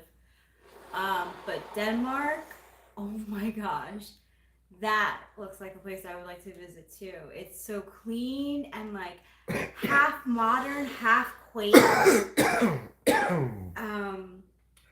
Very clean and bikes, like you would expect. Well, yeah, maybe we'll go to Europe at some point. Not out of the question. No, it could be a long-term. I wouldn't mind going. Well, we've already talked about if we're gonna go to Europe, I'd like to go to Norway. I want to go to Norway too. See Susie and Abraham. Yeah, and I keep on hearing. So on Instagram, they said they had a comparison: bathrooms in the United States, like looking all like banged up, and bathrooms in Norway, like public bathrooms. It's like got a view of the river passing through as you're going to the bathroom. Like you could look out the window and see this like creek. It's not a shithole country, as Trump No, said. it looks really, really beautiful. Rusmus, what country do you live in? Sweden, Denmark? You live in one of those countries over there in Scandinavia, in the Scandinavia Nordic regions. Your younger sister's a Full House fanatic, Luminix? Well, I have DJ and what's the other one's name? Stephanie. I have the dolls for DJ and Stephanie. Which is pretty trick. I hear that there's people are coming up with they come up with conspiracy theories for everything. But there's this conspiracy that the Olsen twins aren't actually twins. They're just traveling slower in time. And they asked their younger sister, Elizabeth Olsen, hey, there's rumors that your sisters aren't actually twins. They're just one person who slowly moves behind and has a shadow person trailing in time. Yeah. And she answered very nicely. She was like, no, there are pictures of them being together and stuff, but yeah. Well, I think it's really interesting that their involvement in the whole Heath Ledger thing. You were telling me about that one time how they told his maid to call them first if anything happened, not the cops or whatever. That's pretty crazy. I guess, is it still being dealt with in court? I think so, yeah. Norway isn't like the other Scandinavian countries. They didn't go for that whole let's bring a bunch of Muslims in thing. Norway's a little smarter than that. Oh my gosh, the Full House books. My friend had all those books. And they were like based around the twins, right? It was mostly I never even heard of Michelle, or maybe each of the characters had their own series going. But that was another one. My friend Vivian,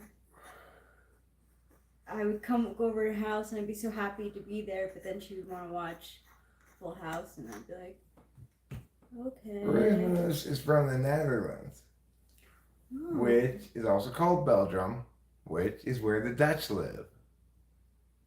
No, it doesn't make any sense. If they're Dutch, why don't they speak Deutsch? They don't. What do they speak? Hollandaise sauce. No, it's not called Belgium. It's called Holland. Sorry. The Netherlands is not called Belgium. Belgium is a totally different country. The Netherlands is also called Holland. And that's where Hollandaise sauce comes from.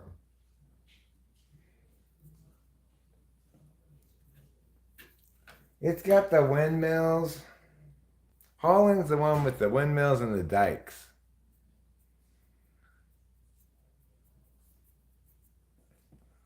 And they also call themselves the Netherlands. They dress in orange when they play soccer. And they speak Dutch. Well, they are the Dutch. Do they speak Dutch? They might. But don't confuse it for Deutsch. They eat a lot of oats in Holland, true. Holland oats, specifically. Karma's Pimp, you're getting a wonder point right now, right here, for your Holland oats pun. You earned it.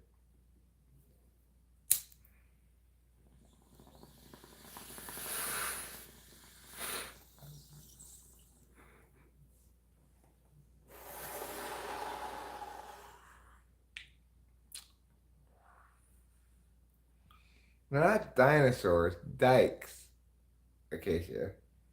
They hold back the sea. Stay away, ocean, say all the Hollanders. Little boy, put your finger in this hole. You know, most stories that include that line aren't so innocent as the one about Holland.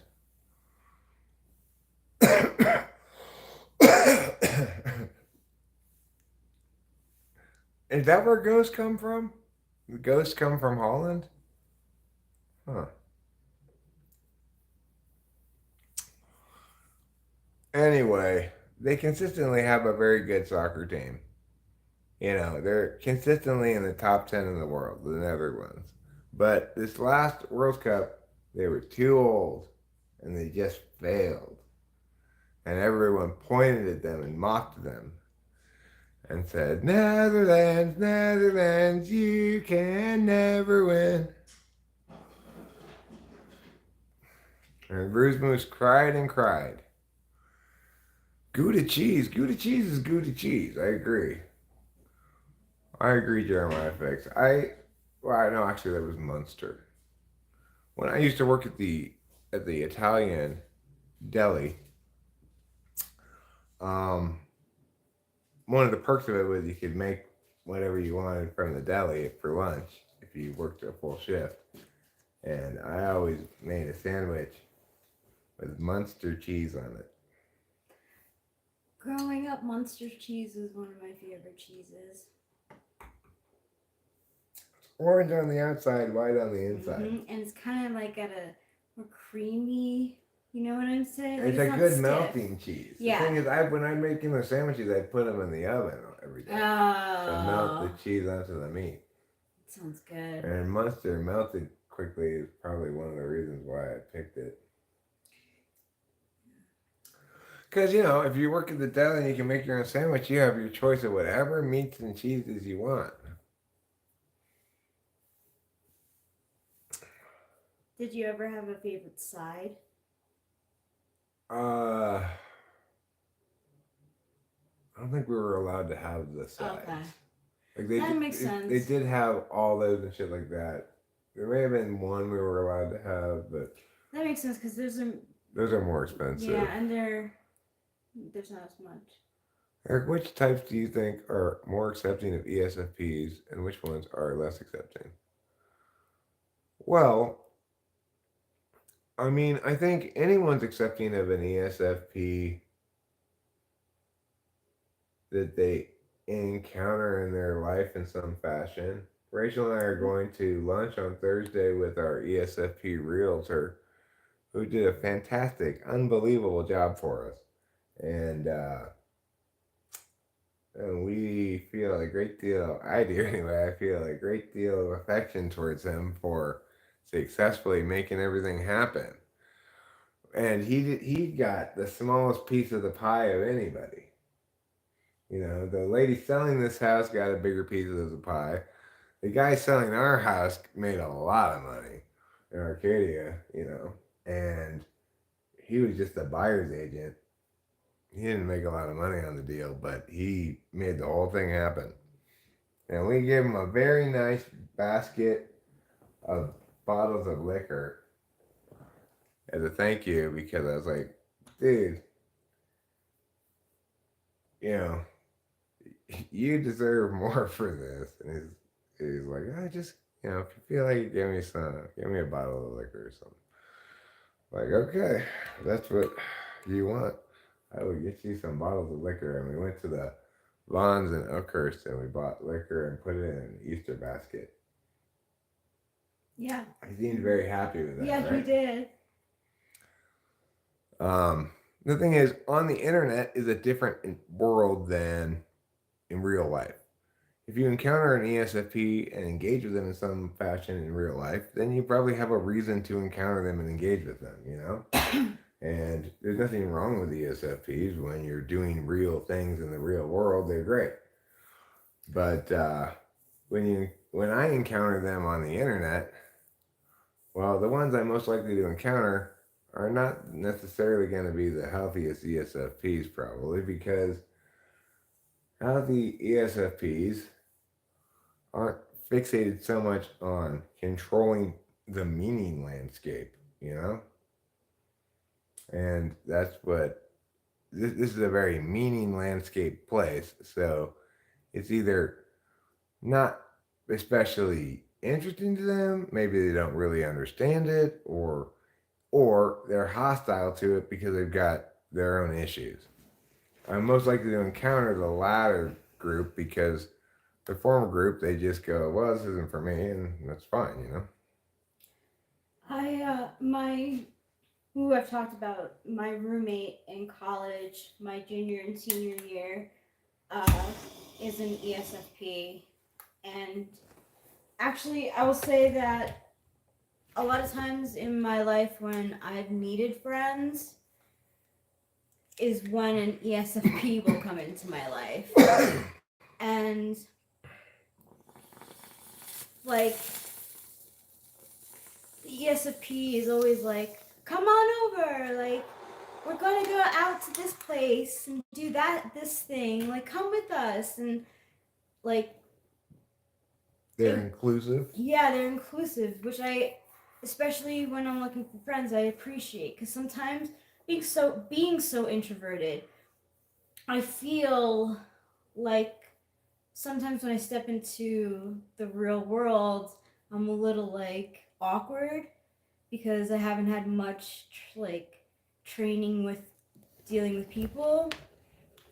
So an ESFP will be like, oh my god, you're so cute, come with us, we're doing this. And you know, you can see the ESFP inclusiveness in Fly Guy. He watches this, and he also watches C.S. Joseph. You know, it's like, it would seem to me, but see, that's because I'm projecting a communicative function as a frame of reference, right? He's not interested probably in affording primacy to certain ideas over others regarding identity and typology. You know, he just finds it an interesting community and enjoys engaging in the community or something like that, I would guess. Or, you know, it's like, I don't, he's he's indicated before, or maybe it was Carrot who said that he does this, that he's not unwilling to watch things that he doesn't like. I why would you choose to watch something you don't like? I don't know. But maybe he's saying like I'm fine with having the whole range of emotional responses to something. You know, whether it makes me mad or sad or whatever, all those emotions are things I can deal with because I got FI tool. FI tool.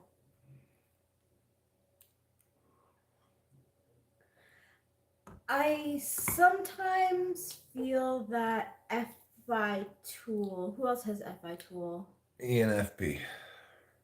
Likes a bit of drama, whether it be on the TV and then living it through it, or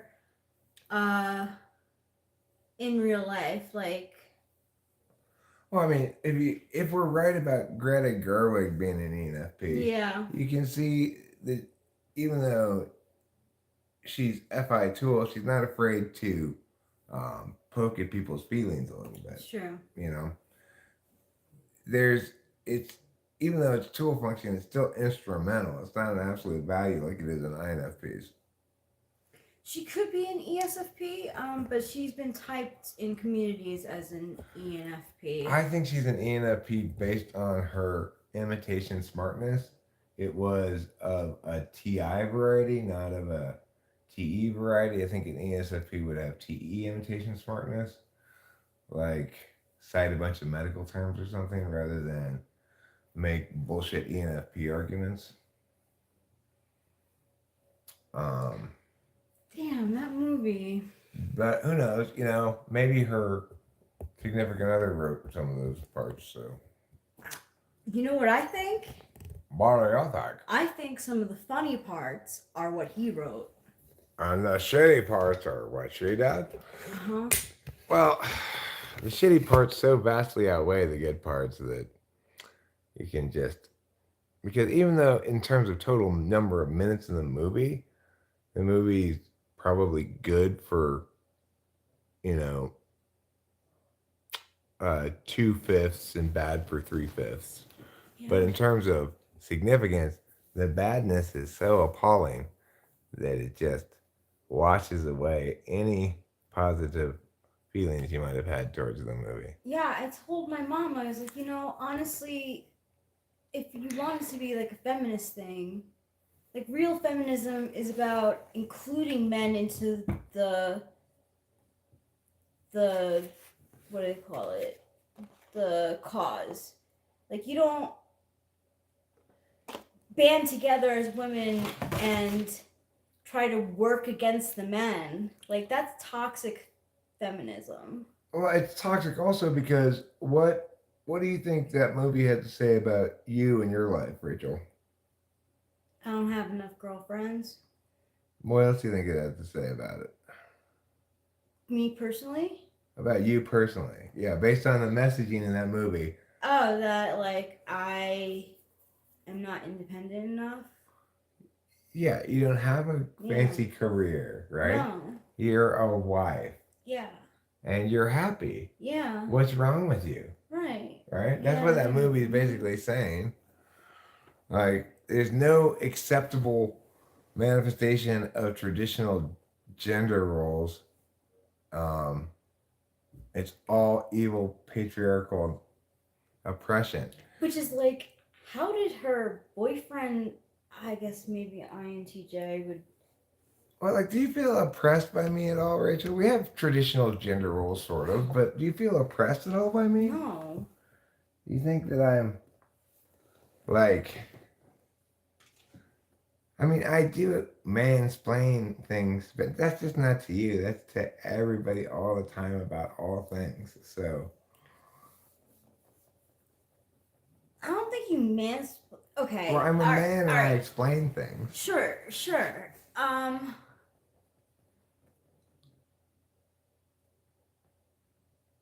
But I don't feel offended by it. And if it is something that maybe I already know about or have a different opinion about, I keep to myself because like it's not that big of a deal to me. And usually I get some sort of information from you that I didn't know before, but I don't no, no, you don't mansplain things to me. I mean, the thing is, I'm an explainy person by nature. I like to explain things. I like to share my thoughts on, oh, I wonder if maybe this is why or this is how or whatever. And if you disagree or already know about it, you're always welcome to chime in and say, I actually already know this, or that you disagree is fine too. It's rare that I disagree. It's more like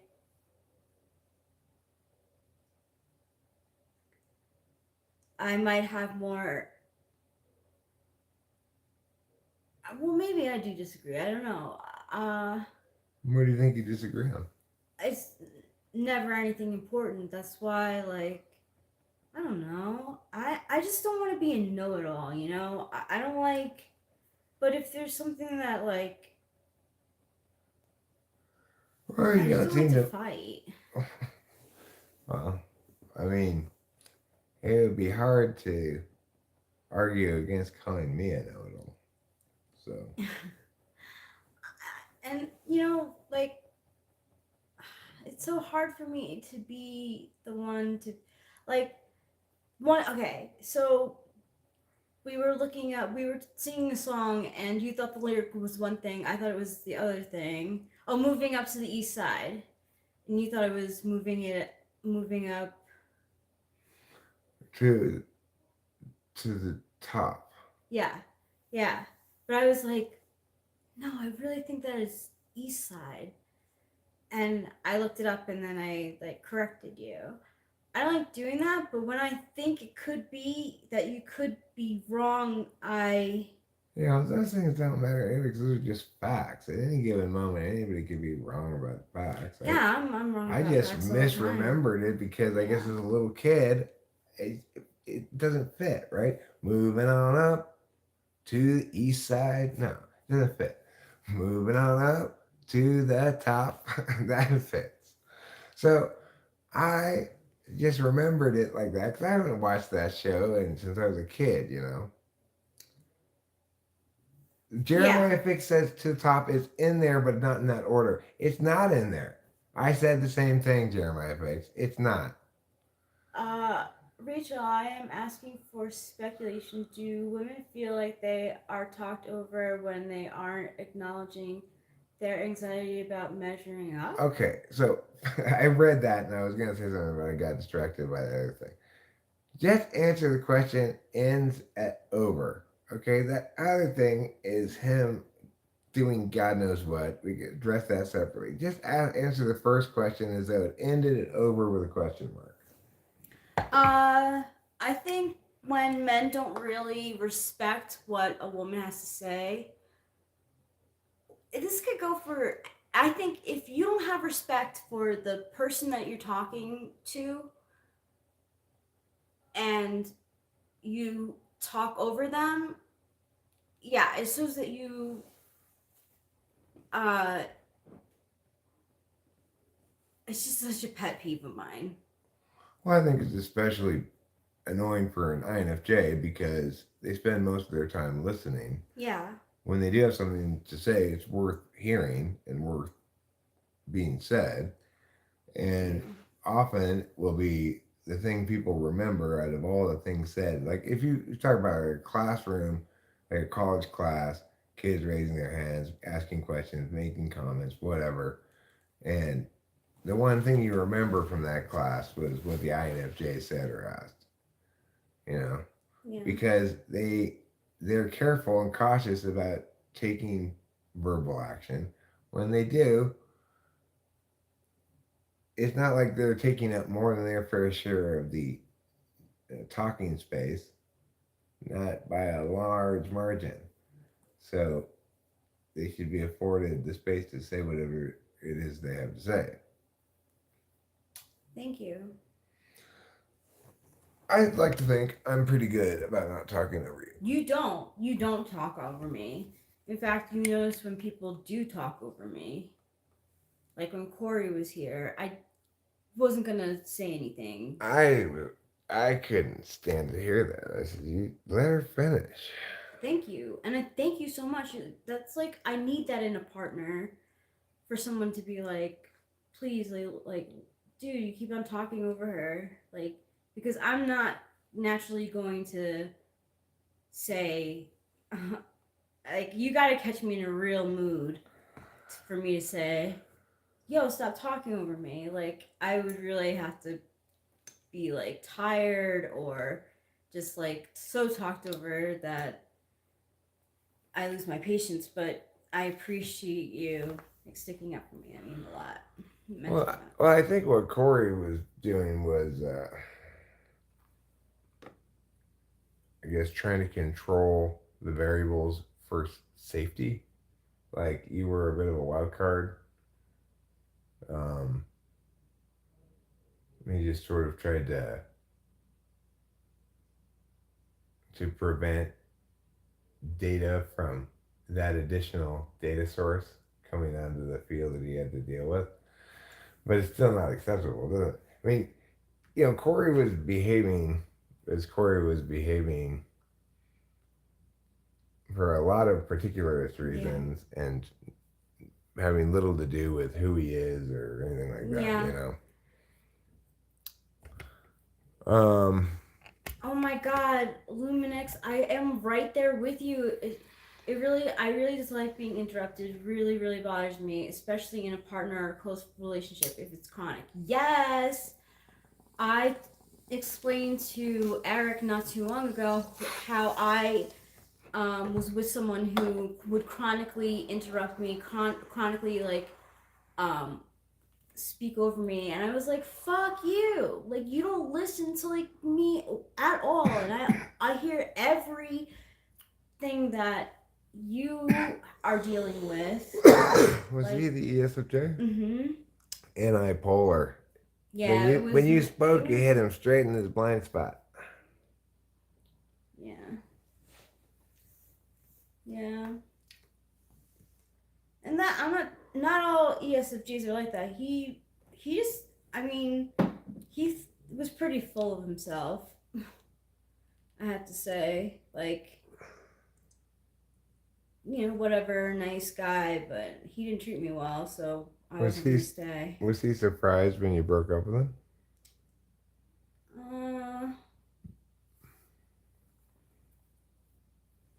I don't. I think he was, even though he shouldn't have been.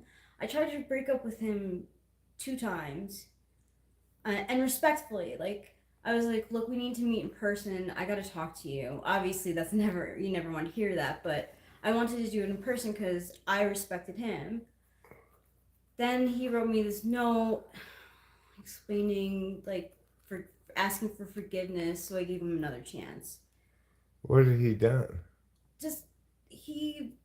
We just weren't. He hadn't cheated. He didn't cheat. Okay, No, go ahead. We That's were fine. just That's not all I good wanted to for know. each other. That's all I wanted to know. That's fine.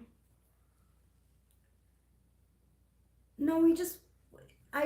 We Right. So he didn't want. Yeah. He was like, "Oh, give me another chance." Yeah. So I was like, okay. I'm not judging you at all. This is like the right thing to do, like to give him another chance because I would want another chance if it were me. And then the second time I tried to break up with him, he pulled the same sort of shit, like, but I'll do better and things will change, and even though like they didn't change. You're intuiting too much and experiencing too little. Yeah, so the final breakup was nasty. It was after my friend's like 10-year anniversary at AA, and he invited me. He was from Mercy, so he invited me to his his celebration. I was stoned while I was there, and I said, I was like, hey, my name's Rachel. I'm here for so and so to celebrate his seniors because I think it's so great. but please do not come up to me at the end. I am not interested in like coming regularly. I'm just here to support my friend. Then afterwards, I like felt really empowered, and I for some reason knew I'm like and I are over. Like I can't keep doing this. This is not right. So I called him up and I was like, look, we're gonna do things my way this time. Um, like, I'm breaking up with you. yeah. And then it was ugly because he. It wasn't ugly. It was more sad. It was just, I think it was ugly because I did it over the phone. But I tried to. That's not ugly. Ugly implies Kimberly throwing shit into the street. I forgot about that.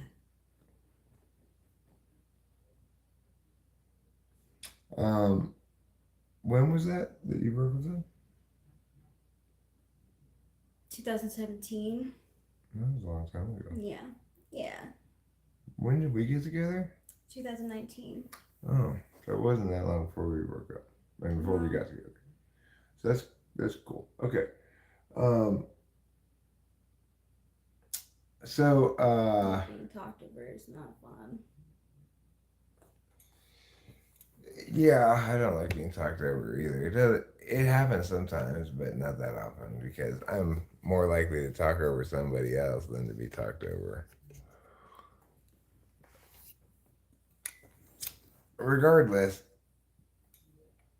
I like listening to Rachel whenever she has to say whatever she has to say. Certainly, I don't mind being corrected. Like, obviously, nobody can remember the lyrics to every sitcom song perfectly. No. If you can and do, well, then you probably aren't that interesting. No offense. Yeah, it's like my memory's not bad for childhood stuff, but I misremember some things, like the lyrics to the Jeffersons. I thought it was interesting because it seemed to me like my intuition just filled in for something that to my child head didn't make any sense. Up to the east side,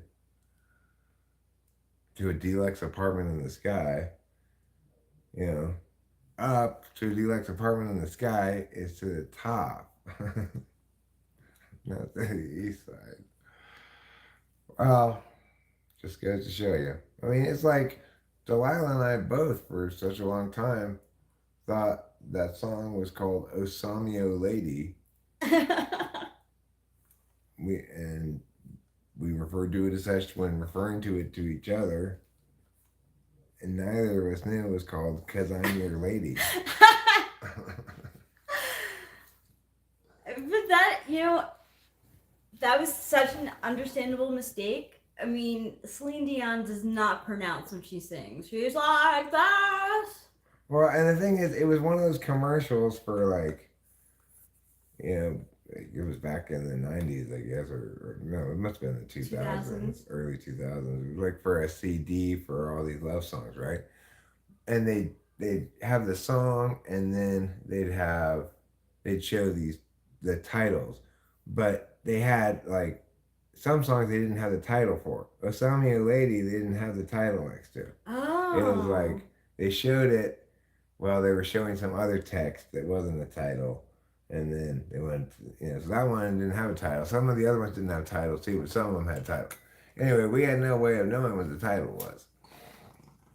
And the only part of the song that they played in the commercial was, "Oh, Samio lady,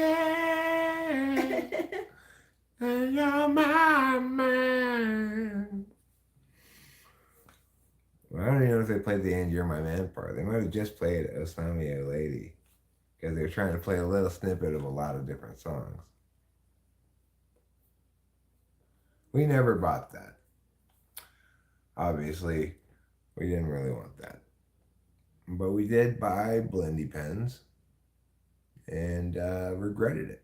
I did, anyway. I regretted it. I'm not sure Delilah regretted convincing me to buy them.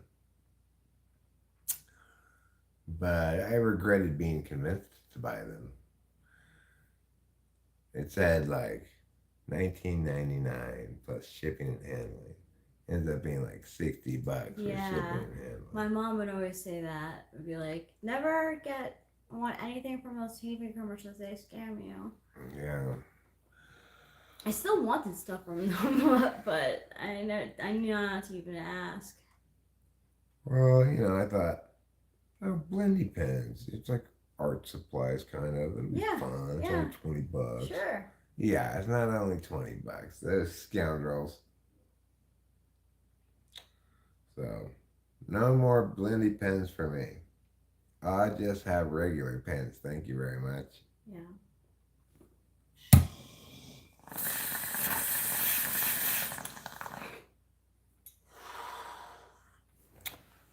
So,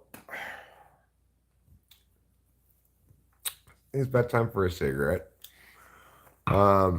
Maybe we can play outside tarot pool.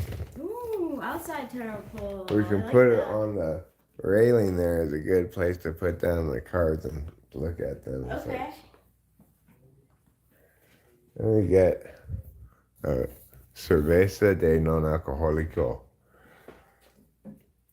from over here on the table and walk it outside.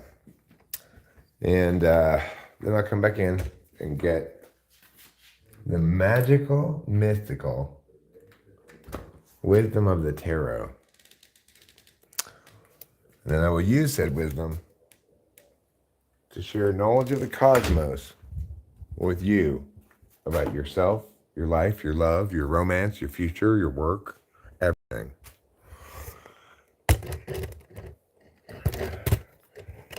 Everything except vegetables. That's what we tarot here. Everything except vegetables. I could put it right here, see? Which ones are we doing the Sure. I don't know which ones though. Are we doing all three? Are we doing just one deck? Are we doing the Let's not do the before and after this time. Let's just do the round cards and the rock and roll deck. What do Okay. you say? Okay.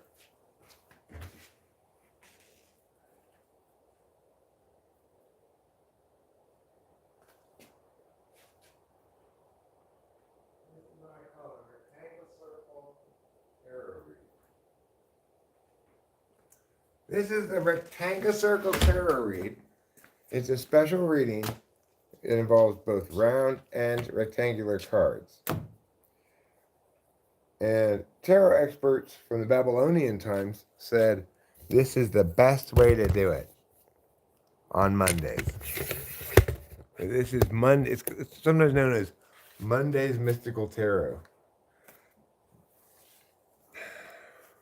Mondays, mystical Mondays? All right.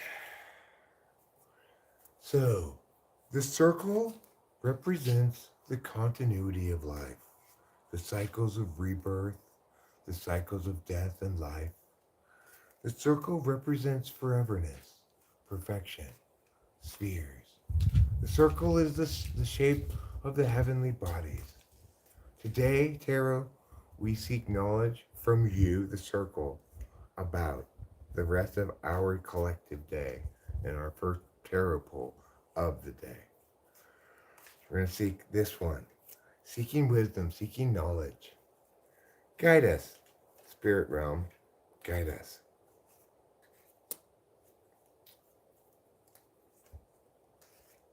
This is all about today. Is this all about today in general for everyone? For everyone. It's all about today in general for everyone before we do any particular reads. Okay. But do the general one first, get it out of the way. It's going to be a 5-carder because it's for everyone, so it's going to be a couple extra cards. Hey, Cammy 9. Oh, St. Cammy. I hope your post-emo week is going better than your emo week was going. Me too. Now we'll pull 2 rectangular cards. This is for everyone. But Cammy, don't worry. You're getting a tarot pull first. You get first tarot pull after this, okay? Excuse my stomach. I have to wipe my dripping nose lest the snot fall upon the ground. Which I believe the Bible prohibits that. Okay. First card for everybody is the Four of Wands. Harmony, the number 1111. It's also known as Lesbian Bunting Celebration Day. Now, that is the background for today. Okay? And this is the moment right now. Five of Swords. You're a bee in a star. Yeah. Bee Or a in the wasp. star. Bee in the star. Actually, looks a little bit more like a wasp now that I look at it. Yeah. Wasp and an upside down star. Well, I think that represents that your stinger won't do you any good, nor will your wings, because swords will not be stung and will chop off your wings. Yeah, and you have to stay in the middle or you're going to get sliced. Or pretty much you have to carefully crawl out rather than using your wings. Ah. That's what I think. It's like you have to use your non-natural ways. What do you think about that interpretation? I think that's good. And then this is for the rest of the day going forward, the future of the day. The Empress. Oops. I dropped a card, but I didn't drop my penis. This lady is lounging in luxury. She's eating a beet, it looks like. She's got a mirror so she can look at her own breasts in the mirror. She's got some kind of long-eared dog, a couple of statues, some roses. But she's going to be all itchy later. Why? Rachel, do you know the answer to that question? Why is she going to be all itchy later? Because she's allergic to cats? No, because she's lying on the grass without even any blanket. Oh. It's going to make you super itchy. She's Oh, naked, yeah, it lying is. on the grass with no blanket. Still, she's the Empress. Maybe she's got royal skin that, avoids that. And then the Four of Wands again. the frame for the day is this. Four of Wands again. Harmony, cohabitate, happiness. And your success criterion for the day is this. The Hierophant, tradition, conventional structure, institution. In other words, the same success criterion as always. Other people's bullshit. Okay, who wants a reading? Could you look at the things? Do you have it on your phone? The chats? Oh, Cami 9's next. Oh, Cami 9, that's right. Cami 9, yeah. All right, Cami 9. Because you're Cami 9 and such a horrible thing happened to you, I'm also going to give you 5 cards. You deserve them. You suffered so that the rest of our International Emo Weeks wouldn't be so bad by comparison. I'm going to do the rectangular ones first this time. I'm going to do 3 of them. And I'll do 2 circles. Next week, next week is going to be like, well, not this coming week, the week after is going to be in the 30s. Really? Yeah. That's pretty chilly. Yeah. Unless you mean the 1930s, in which case it sounds like depression. Okay, so Cami 9, this is your background. The background, you got Empress. this Empress from the other deck. Right? Yeah, right? Mm-hmm. Yeah, right. Same card, different deck. You can see she's fertile. She has a nice chair. She got a dress with a very bold pattern on it. It has pomegranates on it. Why wouldn't it? And I think this is the female symbol. That's a, Something- no, that's a heart with a question mark plus a plus sign. All different. Now, Yeah. your current now is Seven this. of Cups. 7 of Cups. Imagine, dream, visualize, create. You got options, K9. Emotional options. Your long-term outcome. The Lovers. What? Could you possibly give me? That's what I'm Thank coming you in so for. much. So, I think maybe, despite your earlier thoughts of how you're not going to date for a while, after the initial sting wears off a little bit, you're going to say, maybe a good stiff penisine will make me feel better. And you'll meet a like-minded young man who seems nice, and you'll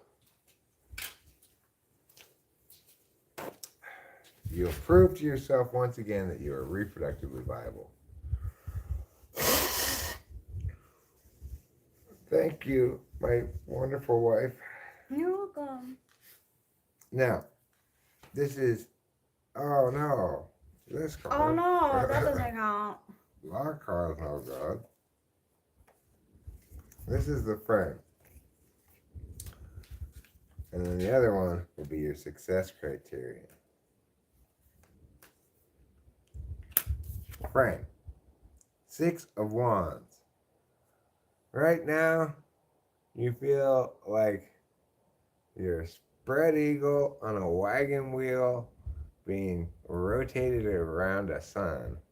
Rotisseried like some sort of combo BDSM cannibalism thing. But that's the frame. But your success criterion is this. All you have to do is be a priestess of wands and you will have your success criterion. That just means you need to just keep your eye on the prize. Remember that right now it's a big fire, but later, after the rainbow, it becomes a pot of gold. And also, that you have the ability to tame lions Yeah. with just this little stick. So, you're not afraid to go anywhere with your service animal so capable of mauling others. Yeah. And that's how it is, Cami 9. I hope you enjoyed your reading. Who wants the next one? Does anybody else want a reading? Oh, I'm sure they do. How about Ruben R? All right, Ruben R. You're going to get 3 circles and 2 rectangles. K9, this is the Mother Peace Round Tarot deck by Karen Vogel and Vicky Noble. And the colorful ones are the Rock and Roll deck by Vicky Verily.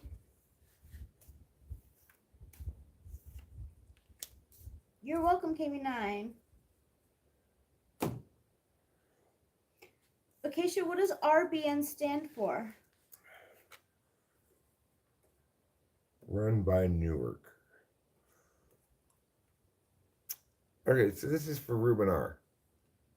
Your background, Ruben R, is 3 of Wands. Right now, you feel like you've got 2 little kids that you got to feed. One of them only eats shellfish. The other one only eats pork chops.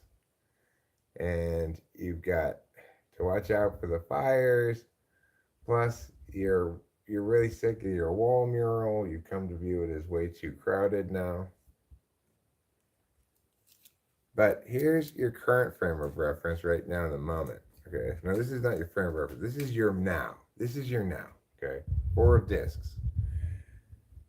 Even though the background is you've already been feeding the children shellfish and pork chops. You just realized, I never opened the door. It's all smoky out here. Oh, I like that. Acacia. I see the Reuben now. And then your Reuben to come for the rest of the day, I suppose, is the Four of Cups. You're like, fuck, how am I going to successfully balance these cups that I have held up on these invisible 2x4s while not falling down in the river and carrying it across? So it sounds like you're really like frazzled right now, Ruben. Your frame of reference is you gotta keep on hitting things with the hammer until the pinnacle's coming at you. And your success criterion. How to know if you've succeeded today. If you succeeded, you need to attain the Six of Cups. Reunion, love, sweet, happy, children, Six of Cups. So, probably need to video conference with your girlfriend to have a successful day. Otherwise, you're just going to be thought of as a big failure for the whole day. Let me blow my nose again.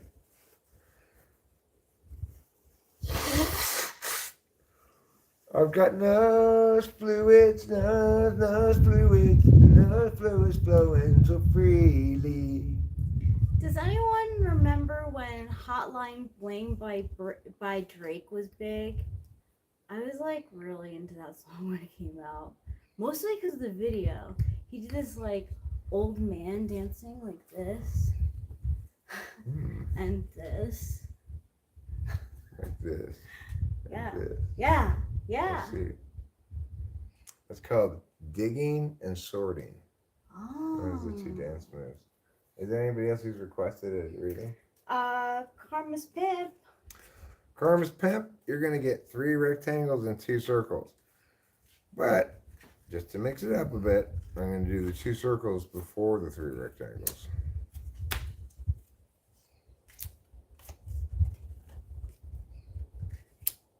Okay, we got 2 circles.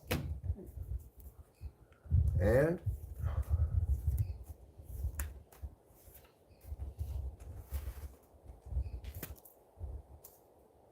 uno, dos,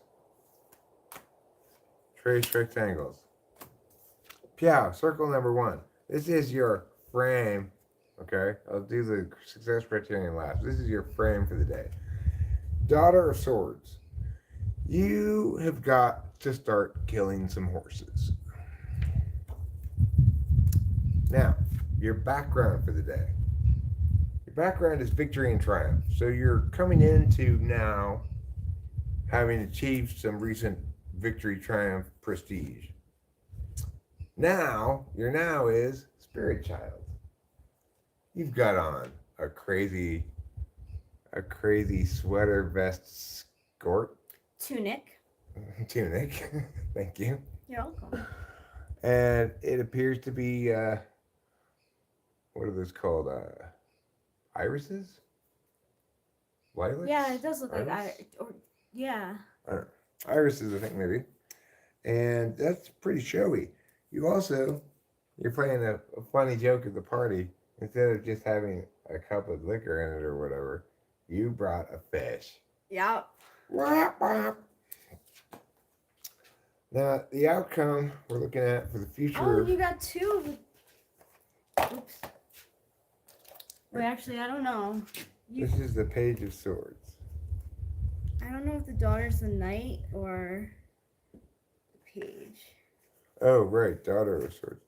Well, this one is the Page of Swords. This book is getting messed up. And you may have gotten it twice. It looks like it might be the same one. Yeah, it is. So it's both your frame and your future. But let's see what the success criterion is. the 8 of discs. To be successful, you need to throw some pots, weave some carpets, Keisha's next. dip your hand in a bowl while sitting inside a giant croissant sleeping bag, and do whatever this lady's doing. 8 discs. You got to be a busy, busy beaver if you want to be successful today. There you go. Keisha's next. Acacia's next. Okay. You want to pick a couple of rectangles? Yeah.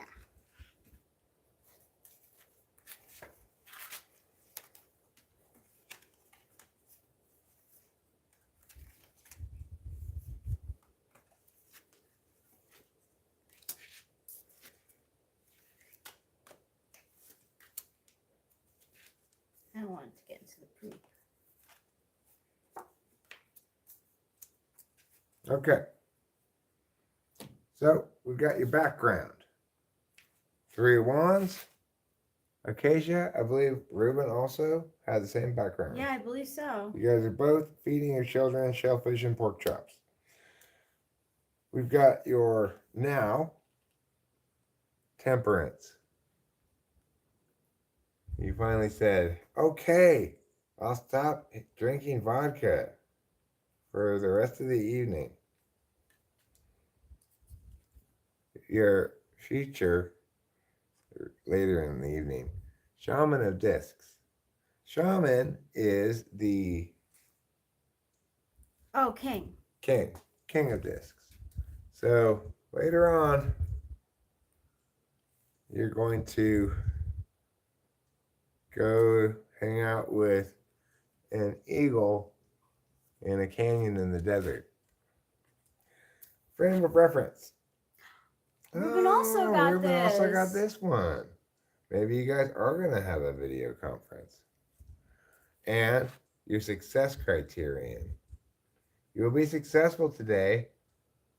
You have to do absolutely nothing to be successful today. Yep. Maybe see something from a different direction. And actually, I've heard some tarot readers who are probably SE front stack say a way to do this is to hang off your bed upside down. You know, like. I thought you were going to say something like, actually, this card, waiting really means you need to start taking more action. No. Sometimes they do read stuff like that, and I'm so surprised. They're just projecting their function bias. Is there anybody else who How wants a about reading? Luminix. Yes, Lou wants one. Okay. Yeah, Acacia, then definitely do that. Like, literally see something from a different perspective. Hanging up.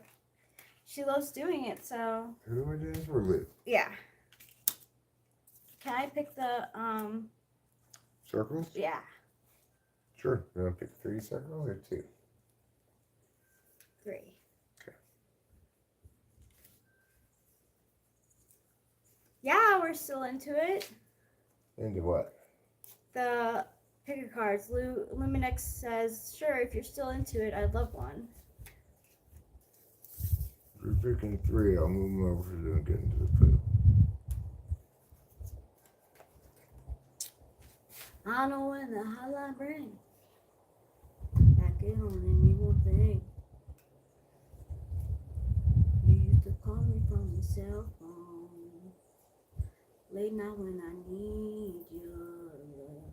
Call me on my cell phone.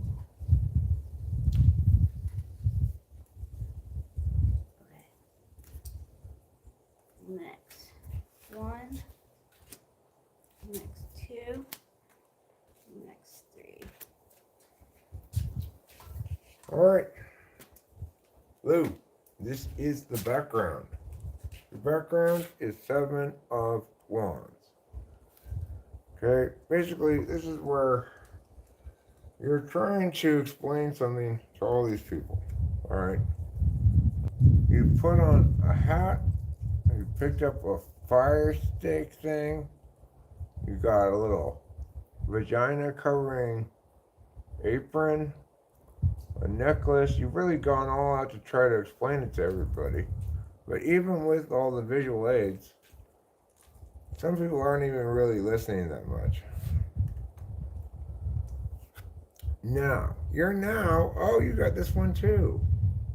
You also are feeding your children shellfish and pork Oh my chops. The gosh. Three of Wands.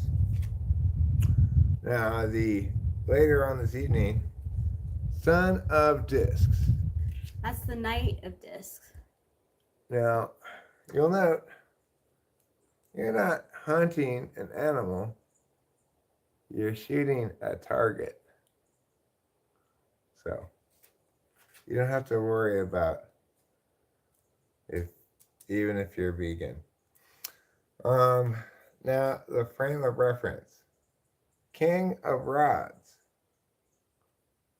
Passionately creative. You got some salamanders on your there's salamanders and lions on your throne. You're a worldly, direct, and generous motivator. Okay. I'd say that's accurate. And your success criterion. For you to have a successful day, what you need to attain is harmony, home, happiness, cohabitate, move. Don't move, but just be happy in your home and harmoniously engaging in your minds, whatever they may be. Whatever your minds may be, your minds are fine with me. How about Jeremiah Fix? Would you like one? Are you still here, Jeremiah Fix? Did we do one for him? We could. I'm not sure if he really likes tarot readings, but how about I do one for you? Please, and then I'll do one for you. Sounds good. So I'll pull all the cards for you. You pull all the cards for me. Okay. Mia.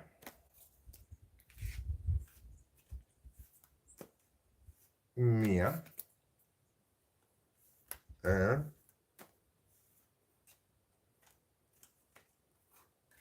Mia.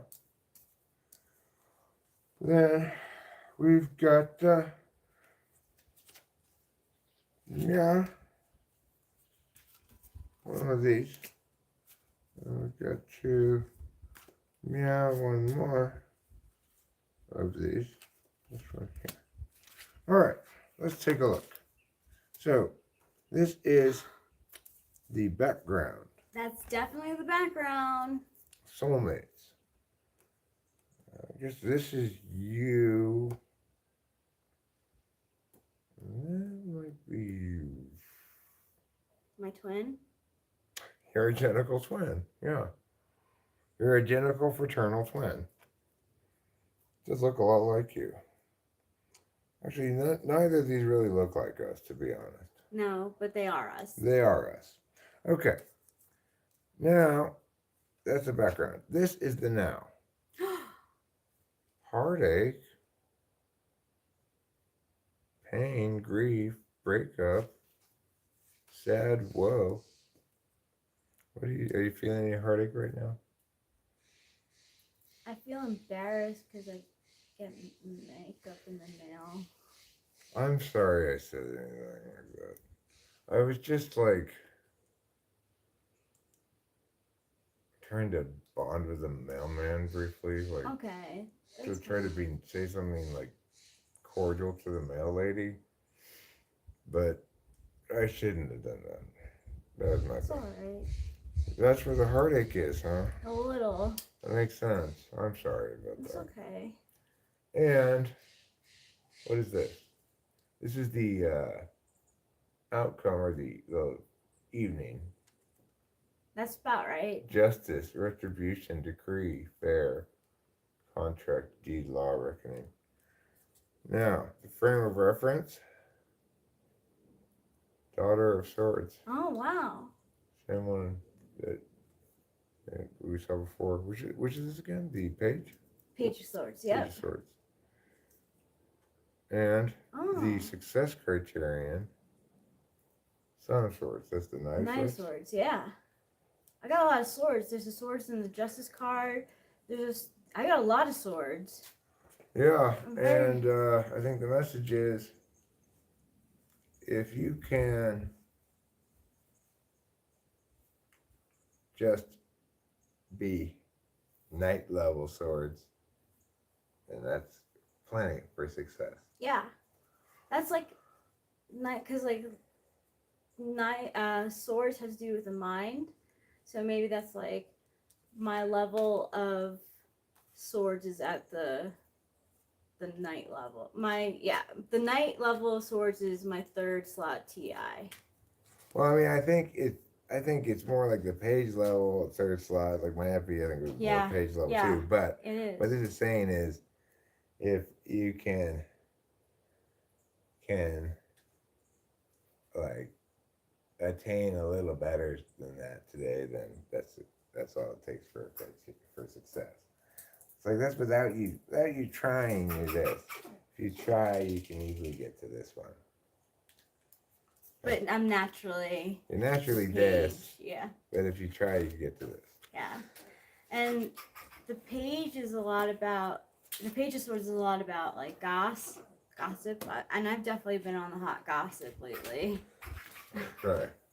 I created some room for you to put them. Okay. I'm gonna go get another nose dabber. A nose dabber.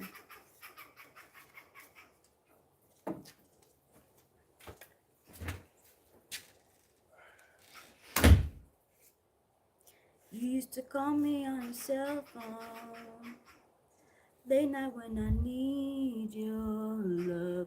Call me on my cell phone. Late night when I need your love. I know when the hotline bling. Yeah. That could only mean one thing. Yeah. I know when the hotline bling. Yeah. That can only mean one thing. Ever since I left the city, you.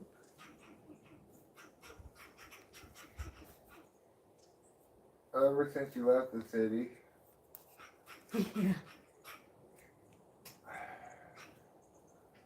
ever since we left the city, things have been very different. How many circles? 2? Whatever you think. 2. You could go 2 circle, 3 rectangle. You could go 3 circle, 2 rectangle. Either choice is considered acceptable.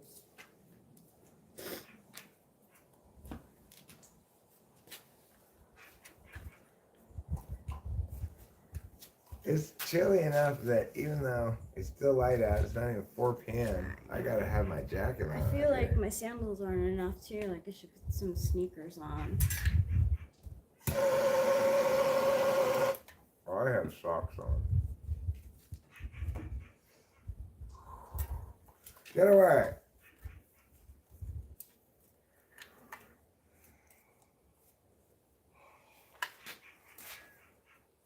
Oh, Carmen, stop coming.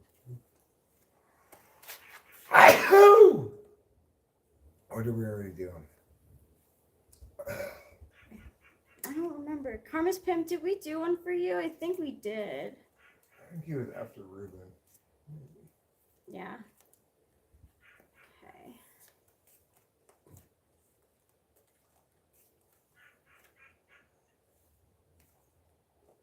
So yeah, I'm pretty happy about the neighbors.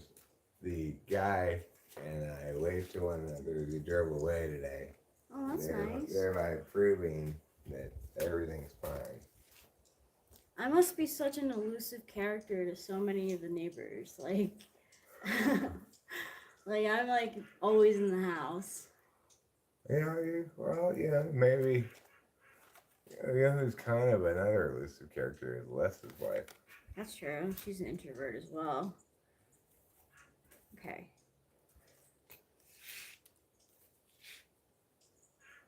All right, let's see what we got. All right. So. Chris Chapman's here. Oh, Chris Chapman, would you like one after Eric? A read? Pull? Yes, we are going to dress up for Halloween. We're both dressing up as cats. You're gonna make one handsome cat, let me tell you. Yeah. I think, guess who's gonna be jealous? Trouble. Yeah. Well, because you can see another male cat who still has his balls. That's true too. Okay. The circle is your background. That's 5 of discs. okay. If you want to see the background, that's fine. Sorry. And what do you think? I was doing the twos as the frame and the criterion Okay. for success. This is the background. This is the now, and this is the evening. Okay, so you Frame. frame 5 of discs. You're like kneading dough, Making tortillas. making tortillas. Maybe it was like you mixing the epoxy. Could be. Could also be my plan that I've had all day but haven't gotten around to make pot roast. Yeah. And this is The success criterion. success criterion. 10 of wands. Wow. That's a bunch of people right there. Looks like maybe it's one person in multiple stages of running. Maybe. It looks like I gotta do a lot of stuff. I think it has to do with, oh no, there's only 8 people in the chat. I was going to say it's 10 people in the chat. No, there's not. We're not that entertaining, I guess. Okay, what is this? That's the background. Healing, dormant, 4 of swords, delay. I'm healing. I'm healing like Grand Theft Auto is stealing. So good. What is this one? That's the now. The now. Entrepreneur, practical, reliable. Knight of Pentacles. I don't feel that practical right now, but I guess this is relatively practical. Yeah. I grab this. Thank you. And what? That is the evening. The evening, vivacious, extrovert, gracious, fiery, queen of rods, fun. People have always said I'm a fiery queen. This totally represents you. I think out of all these cards here right now, this one is the most you. Yeah. That's why I won Fieriest Queen on RuPaul's Drag Race. On the RuPaul's Drag Race. Can you do our Chris Chapman poll? Because Sure. I got to get more tissues still. My Sure. nose is running like Bruce Jenner before his operation.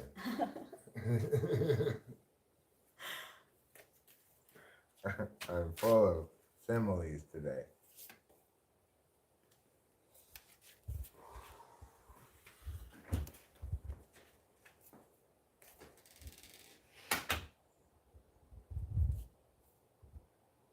Chris Chapin, who has the name of one of my sister's exes, completely the same, probably different middle name. Chris Chapin.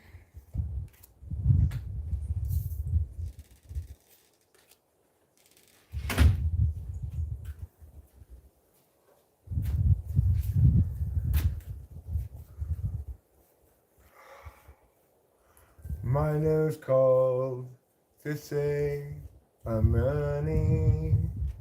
Will you blow me from the bottom of your heart?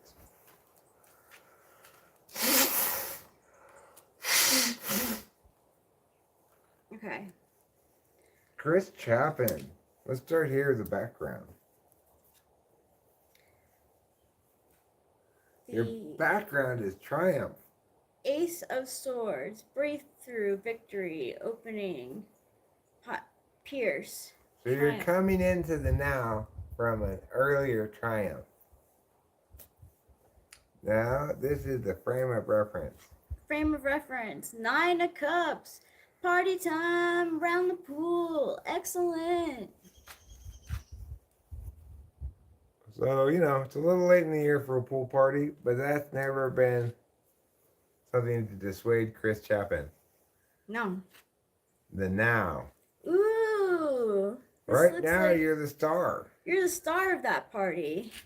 You're the star of this tarot read. Like, woohoo! I'm it. I'm where it's at. I'm gonna give you guys my emotions, no problem. Look at me pouring out those cups. It's all for you. All for you. Do you have 2 turntables and a microphone? Don't do that one. Do that one turntables. last. Then this is the evening. Earth Mama, Queen of Discs. So later on this evening, you're gonna cradle your pentacle in your lap. Now, I like this one. It makes it a TE tarot read, your success criterion. It means you have to have a goal. 7 of Wands. In order to succeed today, Chris Chapin, you have the 7 of Wands. I will look at the little book and see what it says. I'm curious. See what the 7 of Wands says in the book. It says,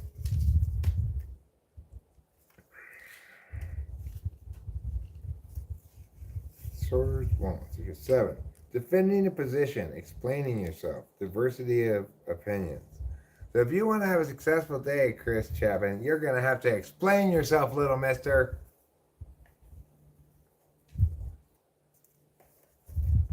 Yeah.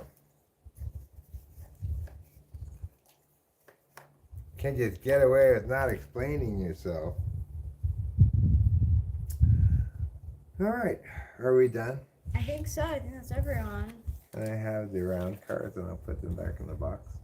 Sure. These cards are from Oregon. Yeah, Eric got them for me as a surprise gift.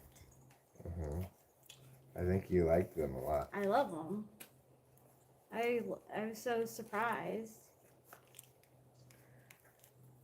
And people might say, well, it's a super feminist deck or something, but it can be fun for guys too because there's a lot of naked ladies in that deck. You know, YouTube now, if I were to use that deck, I would have to cover over the boobs and stuff. Really? Yeah. Well, I mean, we are YouTubing with this deck right now. Well, yeah. So I don't know if the... But I don't have these monetized. Yeah, right. It's for picker cards that have, like, the nude. So if I were to do a picker card with that and, like, upload it and say it was fine, or, like, 18 plus, I would still get a strike because the boobs were out. So you have to cover up. You have to put, like, a coin over it or something. Really? Yeah. Well, hopefully we don't get that problem. No, I don't think with lives. Especially since this isn't even a tarot channel. No. It's an everything channel, so Yeah. I guess it is also a tarot channel, but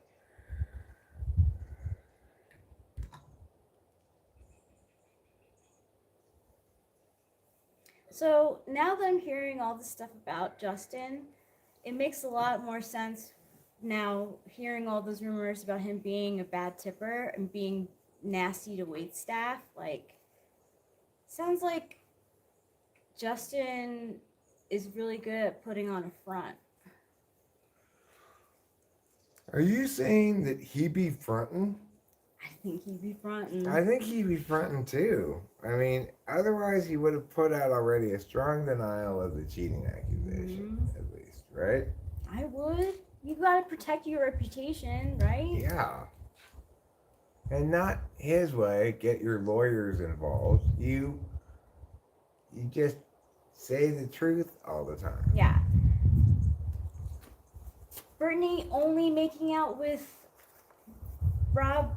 I'm not buying I don't buy that either. When the 2 adults who are gonna bother to cheat at all, when the 2 adults who are gonna bother to cheat say, well, let's stop before we actually have intercourse.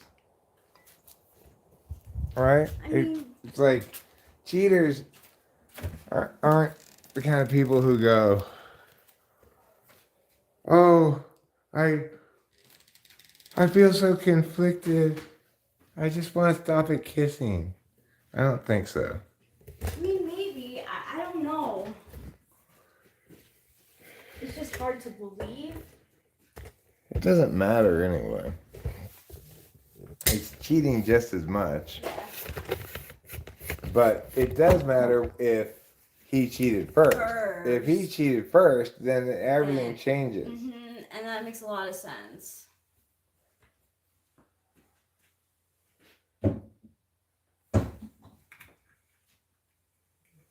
It's like,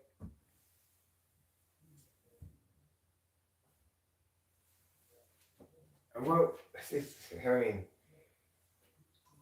would either of us be okay with it was just kissing? No.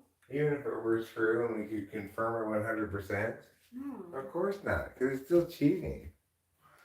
But if the other person cheated first, and that relationship's really already over, the person who cheats back should technically leave, but they're not really guilty of any wrongdoing at that point. If someone out of the blue grabbed your face and kissed you, I wouldn't consider it cheating because I would think that was something that was manipulated. That would qualify as sexual assault. Yeah. Yeah, that's not obviously. If somebody like comes up to you and grabs your boobs, and you're like, "Hey," that's not cheating. If you're I would just be my reactions. I would be stunned. I'd be like that. Well, hopefully you'd be like, "No." Yeah, of course. I mean, Hurry up and spoon. It's okay, darling. I would be like, I would not. I don't know what exactly I would do, but I definitely would go like at least push the guy away from you. You know. yeah. Oh. Hopefully that never happens.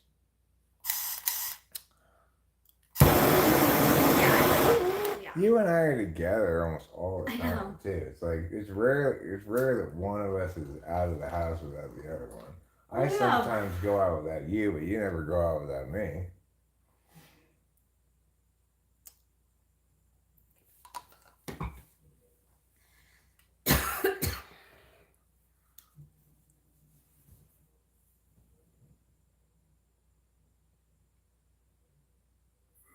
That's interesting, Chris Chapin.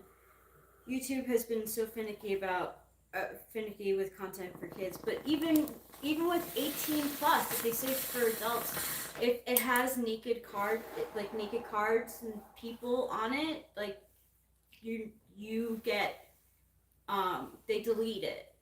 You get in trouble. Hopefully it doesn't happen to me. It makes me worried now. I only think that it happens like if it's a tarot channel. I mean, if that's the rule, though, they should apply it evenly to everybody. But I didn't know that was the rule, and you know, if I get in trouble for it at some point, then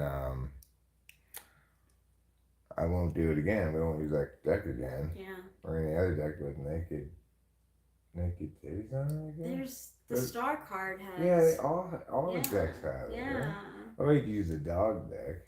Yeah, we can use dog deck, but still, we just got the after and before. I really want to use those. Well, I'm not gonna worry about it until we actually get in trouble for this. But Chris Chapin says, but apparently anyone can post naked content on Twitter, which is odd. That is odd. Well, yet another reason why I don't use Twitter. Mostly I don't use Twitter because it's like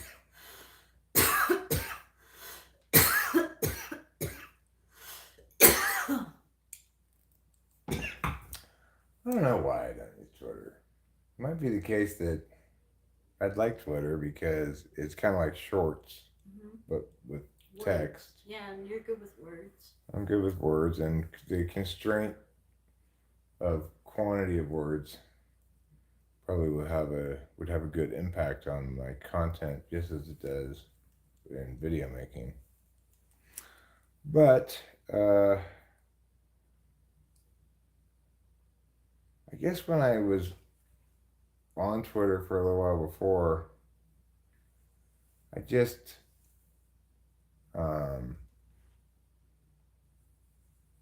I didn't get it. Like, I think I get it better now because of shorts videos, but maybe I ignoring, I just thought, like, why would you can't say anything in that amount of words? Well, you can do cool little quips and shit in that amount of characters, but you can't do analysis or whatever. I just didn't really think of it in terms of it being its own medium. I just thought of it as this irrational constraint on length when communicating via text.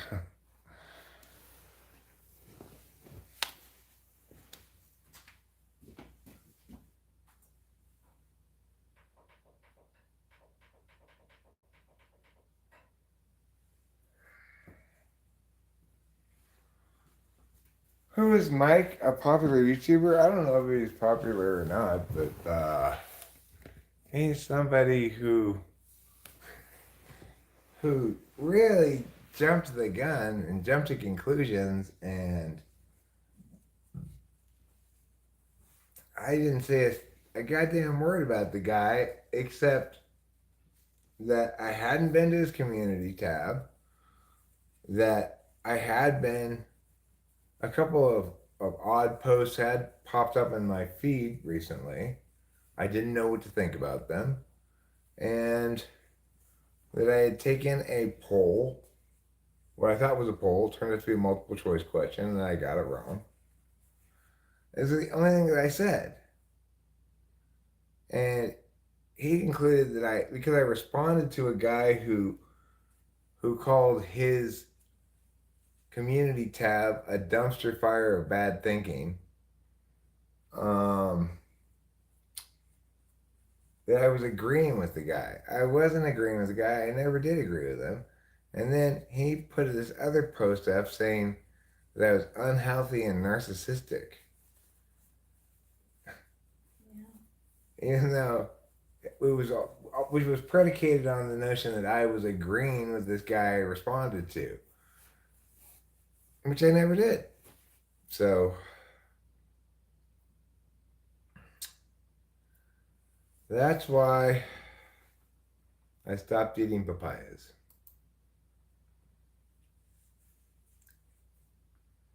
I made a little video last night in response to it, and then I mentioned him in the title of this live stream because I was thinking about it after I had watched this one video that made me super mad. It didn't have anything to do with him.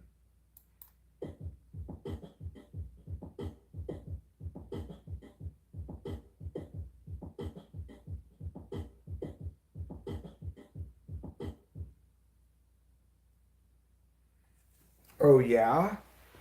Is that right?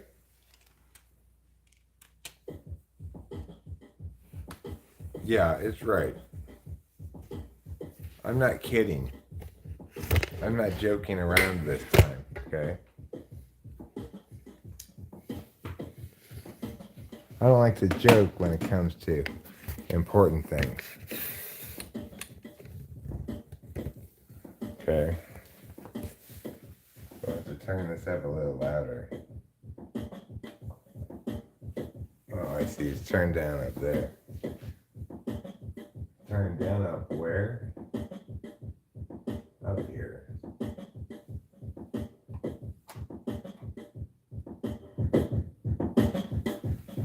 There, okay.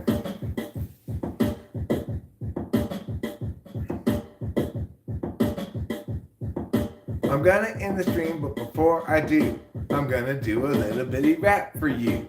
I'll say this and you say that. Together we'll put on a real nice hat.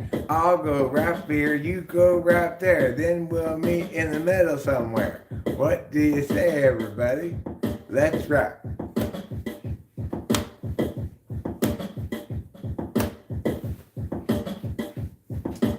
So that's that thing I was playing with earlier. Just made a beat. I didn't do anything else with it, but I tried it at a couple different tempos, and it's got other stuff, other miatas, you know. For example, this one is it's like the same beat, a lot slower.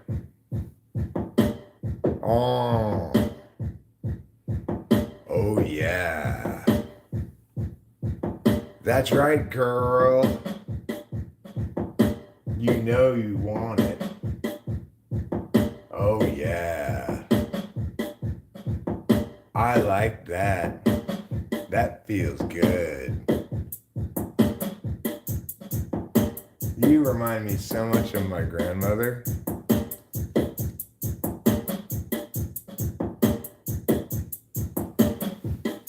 Oops.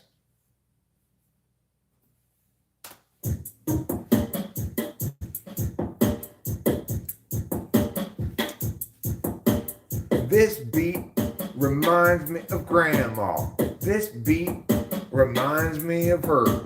This beat reminds me of buttermilk. This beat reminds me of fur. Hey Gladys, you like this beat?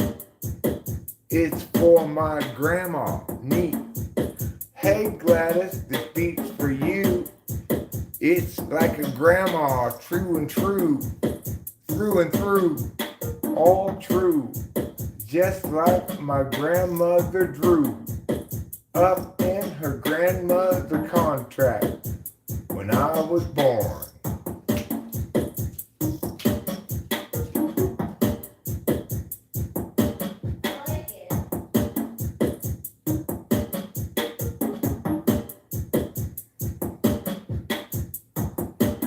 Would you like to be my grandma tonight?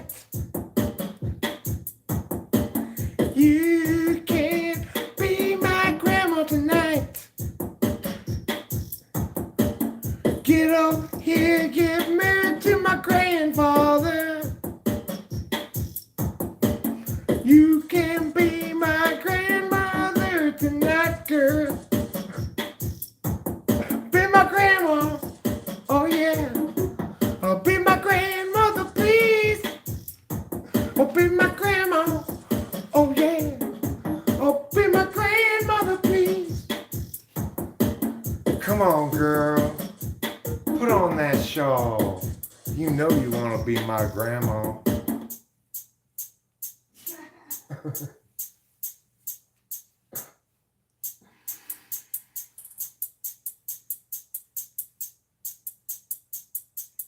And then Grandma took out her drumsticks and she just started going off on the hi-hats. Oh yeah, Grandma, give it to me like that. Drop the snare in. Yeah, nice and slow, Grandma, just like that. Dropping one thing at a time. Just like how you make your pot roast. Low and slow. Describes my grandma's pot roast and her titties.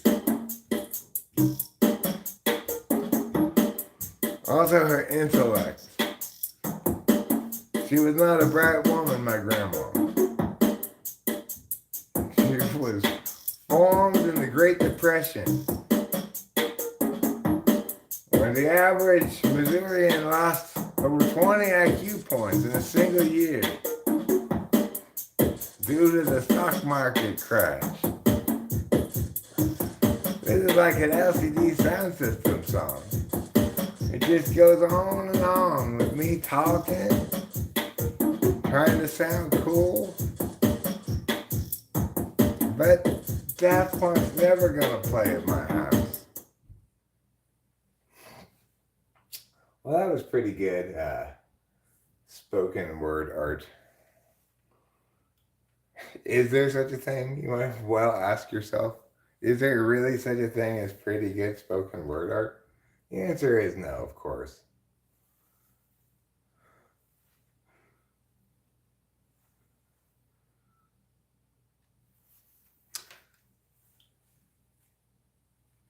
Nah, she was from Missouri. Her grandmother, my great grandmother, gave birth to 9 babies, 8 of them alive, 1 of them dead. But if you'd ask my grandmother or one of her 7 siblings, they would say they were one of 9 children, even though the 9th one was stillborn. So Gladys, my grandmother, was the oldest of the 8.5 children, depending on whether you want to count the stillborn one or not.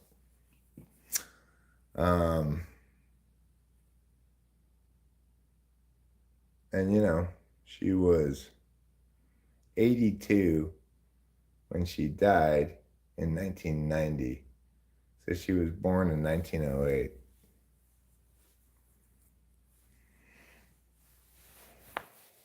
My great grandmother was like 100 when she died in the late 70s sometime. So she was born in 1870 something. That was Gladys's mother.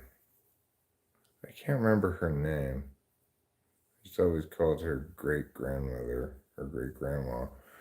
She was alive for the early part of my childhood, but I wasn't very old when she died. I was like, it couldn't have been more than like 3rd grade at the oldest.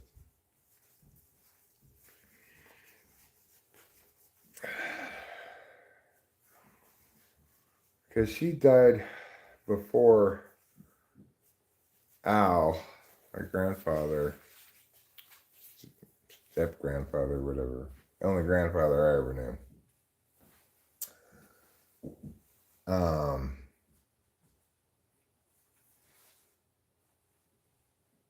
He was shot to death when I was in 5th grade in the pharmacy by a murderer. And she was dead before he was dead.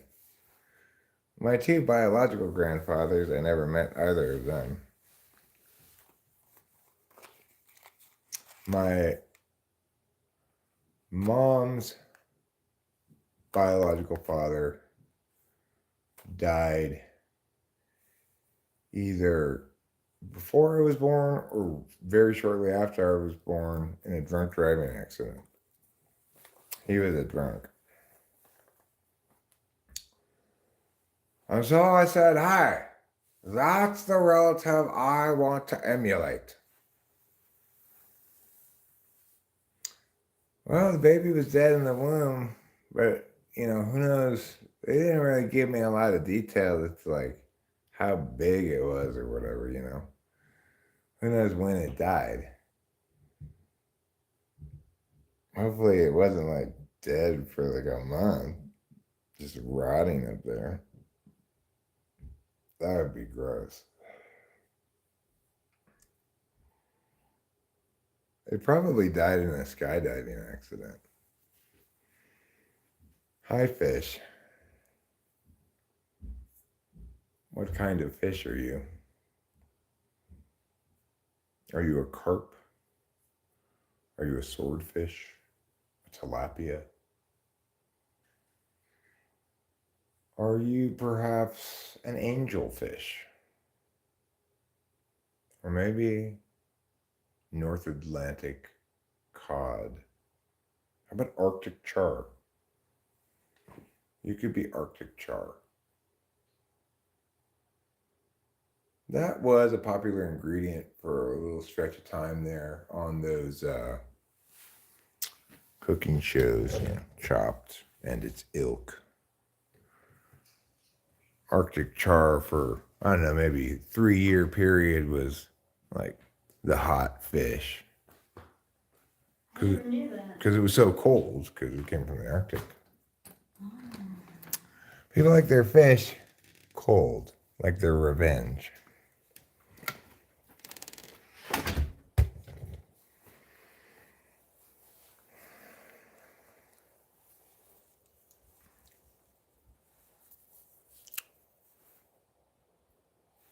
What's that you say? I need some way to make fire? You're right. Well, don't you worry. We're going to end this stream pretty soon. I told you we were. I said, I'm going to give you a little wrap and then we're going to end the stream.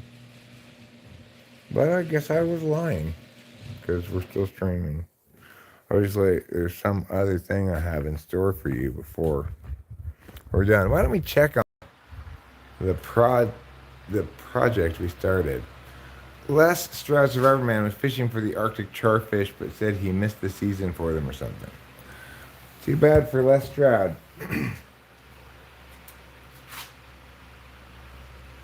One thing that I hope we can all agree about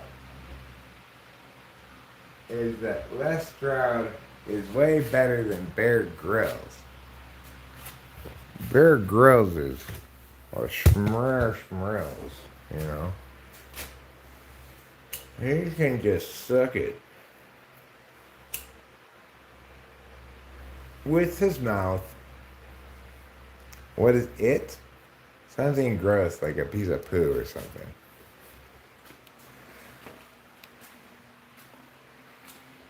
That's what he can suck. Thank you for reminding me to close the garage door. I appreciate it.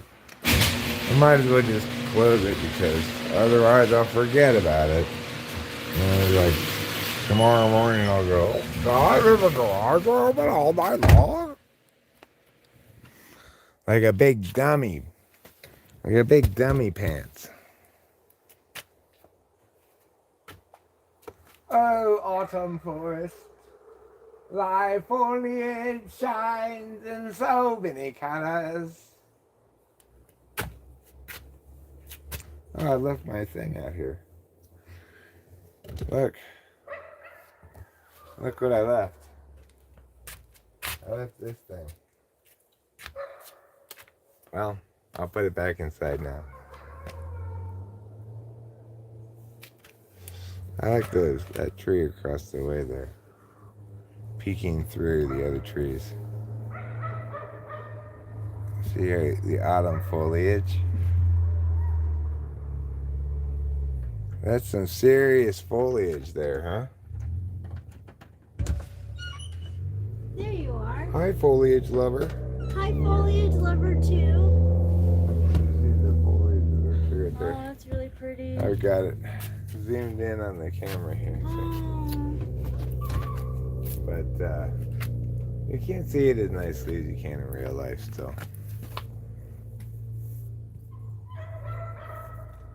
Okay, stop your yabbering. That dog is Captain Barks a lot.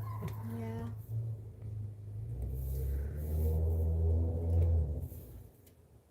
That's kind of a reasonably symmetrical shot. And that's not quite symmetrical. Try to mean it a little bit.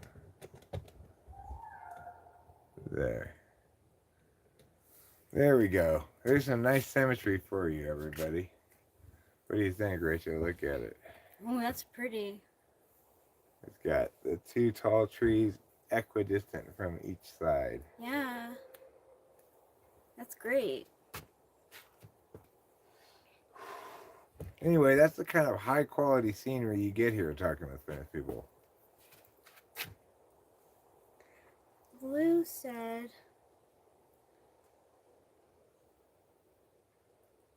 Mr. Barky Pants, neighbor dog is busy today. Yeah, well, the neighbors were busy today. They were out chainsawing earlier, and it was so close. It was just up there on the hill there, and the chainsaw was so loud that I could hear it inside the house, which is very rare that I hear annoying sounds inside the house. But they stopped eventually. I think I heard it. Yeah, it was maybe it started I thought it maybe an was, hour or so before you woke up. Okay, yeah. I thought it was a leaf blower. Nah, you wouldn't be able to hear a leaf blower. That's a gas-powered chainsaw cutting through a big-ass log. And they were cutting through, like, there was some big tree that I think they had cut down before, but he was cutting it up more. Do you think they're cutting for firewood? No, I think they cut it probably after the windstorm. Maybe it was tilty like Oh. our tree or something. I'm guessing that's why they cut it originally, but it's been cut down for a while. I think that what they were doing today was just cutting it into smaller pieces.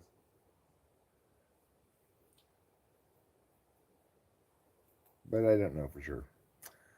I've not ever spoken to those people or even really waved to them or anything. They really I didn't even see them. they're not very neighborly or anything. No, they do have the signs as Trespassers will be shot. Yeah. It seems like a little bit of an overreaction to trespassing, but I guess that's why they have a sign so that you can't make that claim. I'll be careful not to trick or treat at their house. Yeah. They have little kids. I wonder if their little kids will go trick or treating. Well, we have to get a pumpkin, but we don't want to get it just like one day before because you know how fast they get rotted. Yeah, they do. They get soft and rotty really quick. Yeah, that ray of sunlight right there, you'll note So pretty. that as I get closer to the sun, it gets brighter.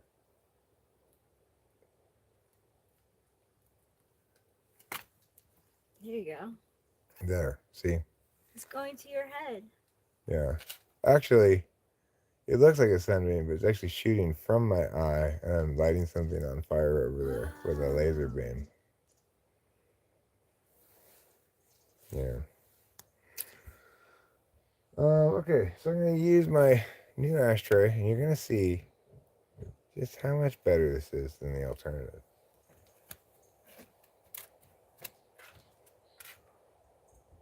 What? I don't have to bend over? It fits perfectly in there. There's no chance of missing the hole? Because there's no distance between my fingertips and the hole. Unlike the previous ashtray I had over there, which was on the ground, I'd always try to make it into the hole and had a success rate of no higher than 45%.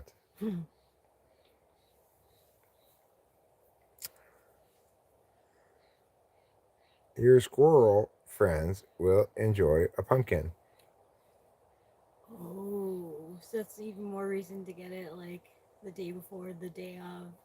And the day after we could break it up, some of it anyway, up and put it over here and see if the animals eat it. Yeah. I was thinking over here rather than on the wall. Oh, over here, sure. I put rather on the wall. Yeah. That's probably better. Yeah. Or if it does rot, it's easy to just scooch off the edge of the hill. Scooch down the hill. You know, I was saying earlier, Rachel, I want to show you over here. I want to dig in some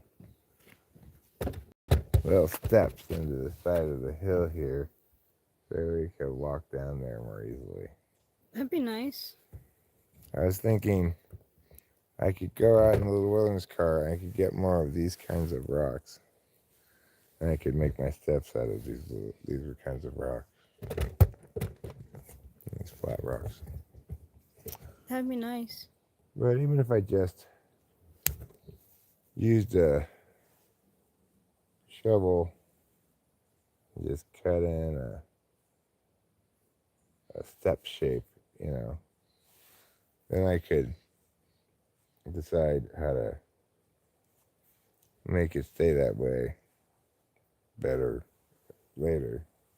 But it starts with the same basic course of action either way. I've got to cut out a step. And the nice thing about this idea is I don't need to have any even destination. If I just cut in like 3 steps, well, then I can go down 3 steps down the hill easily enough. Yeah. If I cut in more and then go further down. So I like the idea. There's probably something I'll undertake here relatively soon. And we wouldn't have to wait so long. I like that song, Year Lamb. I like it too. It's probably the Beach Boys' best song. Besides Good Vibrations. Oh, yeah. Good Vibrations. Papa. Good vibrations, Papa. Excite. Good vibrations. She's somehow closer now. Yeah, that part. That's the other part of it. That's the better part of it, even. Yeah, the verse of that song is fantastic.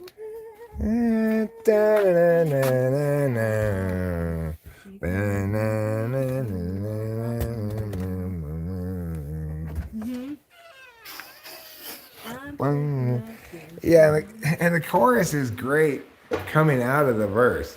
The chorus by itself isn't as good as when you sing it coming out of the verse, because it like shifts the emphasis beat onto the other one, in that part. True.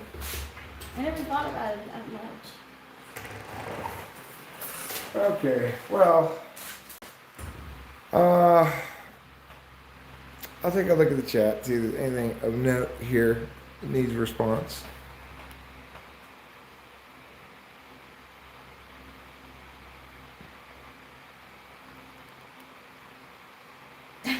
Show media.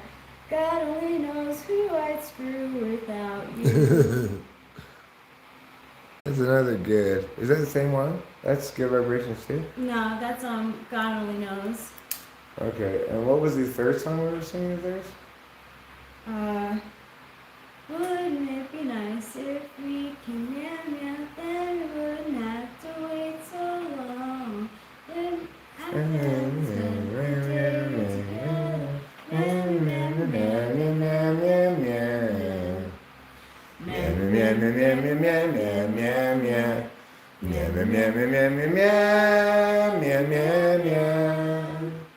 Wouldn't it be nice? That's what it's called. Yeah. Wouldn't it be nice?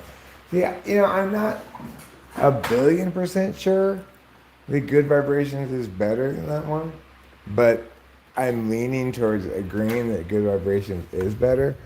But I don't think it's quite as cut and dry as maybe I might have previously indicated. Oh man, it's a triple for me. I think I like them all the same. Although Good Vibrations was the first song that was like, oh man, like I want to listen to this song again. I do think the Good Vibrations is a better song than Wouldn't It Be Nice.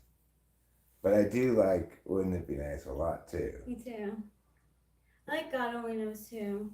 Yeah, they all have great melodies. I mean, that's the thing about the good Beach Boys songs is they have amazing, memorable melodies that Rachel and I can both sing it all the meows, Yep.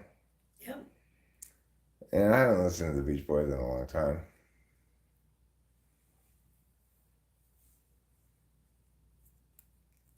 Oh my god. Show media, me and my cousin were obsessed with that song when we were kids. And give me credit, I was a kid, I didn't realize what a corny song. Aruba, Jamaica. Ooh, I wanna take you to Bermuda, Bahama. Come on, pretty mama. Is that a Beach Boys song? Yeah. I never heard it. I don't think. Kokomo. I don't think so. Get there fast and then we'll take it slow. That's where we wanna go. For some reason, I was never a Beach Boys fan. Like, I never listened to any Beach Boys records. I never put their songs on any mixtapes or anything.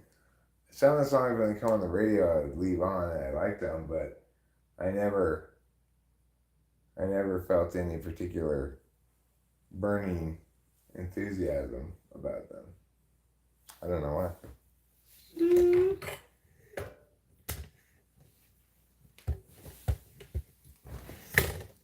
I think Africa by Toto is better than Kokomo by the Beach Boys. I bless the rain down in Africa. Gonna take some time to do the things I never had.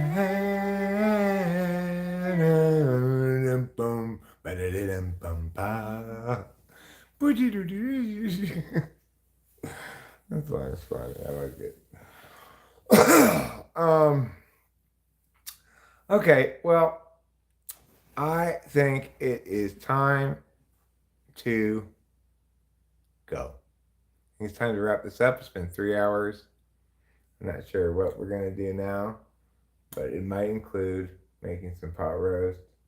I'm gonna clean my room. We might clean a bit. I might watch a little football, try to get a couple of things done, etc., etc. So anyway, I want to thank you all very, very much for being here. And I want you to know that today I feel as though I've been touched by an angel, and that angel is Michael Landon. So wait, Kokomo was in... I'm confused. In the Muppet film, Kokomo? That makes a lot of sense. It sounds like a Muppet song. Well, no, Chris Chapin is saying it was on Full House. Oh, on Full House. Kokomo? Oh. Yeah. Probably Bendy Knees Lady. Weird Knees Lady probably sang it. I don't bet you. All right, goodbye, everybody. We love you. See you I later. love you,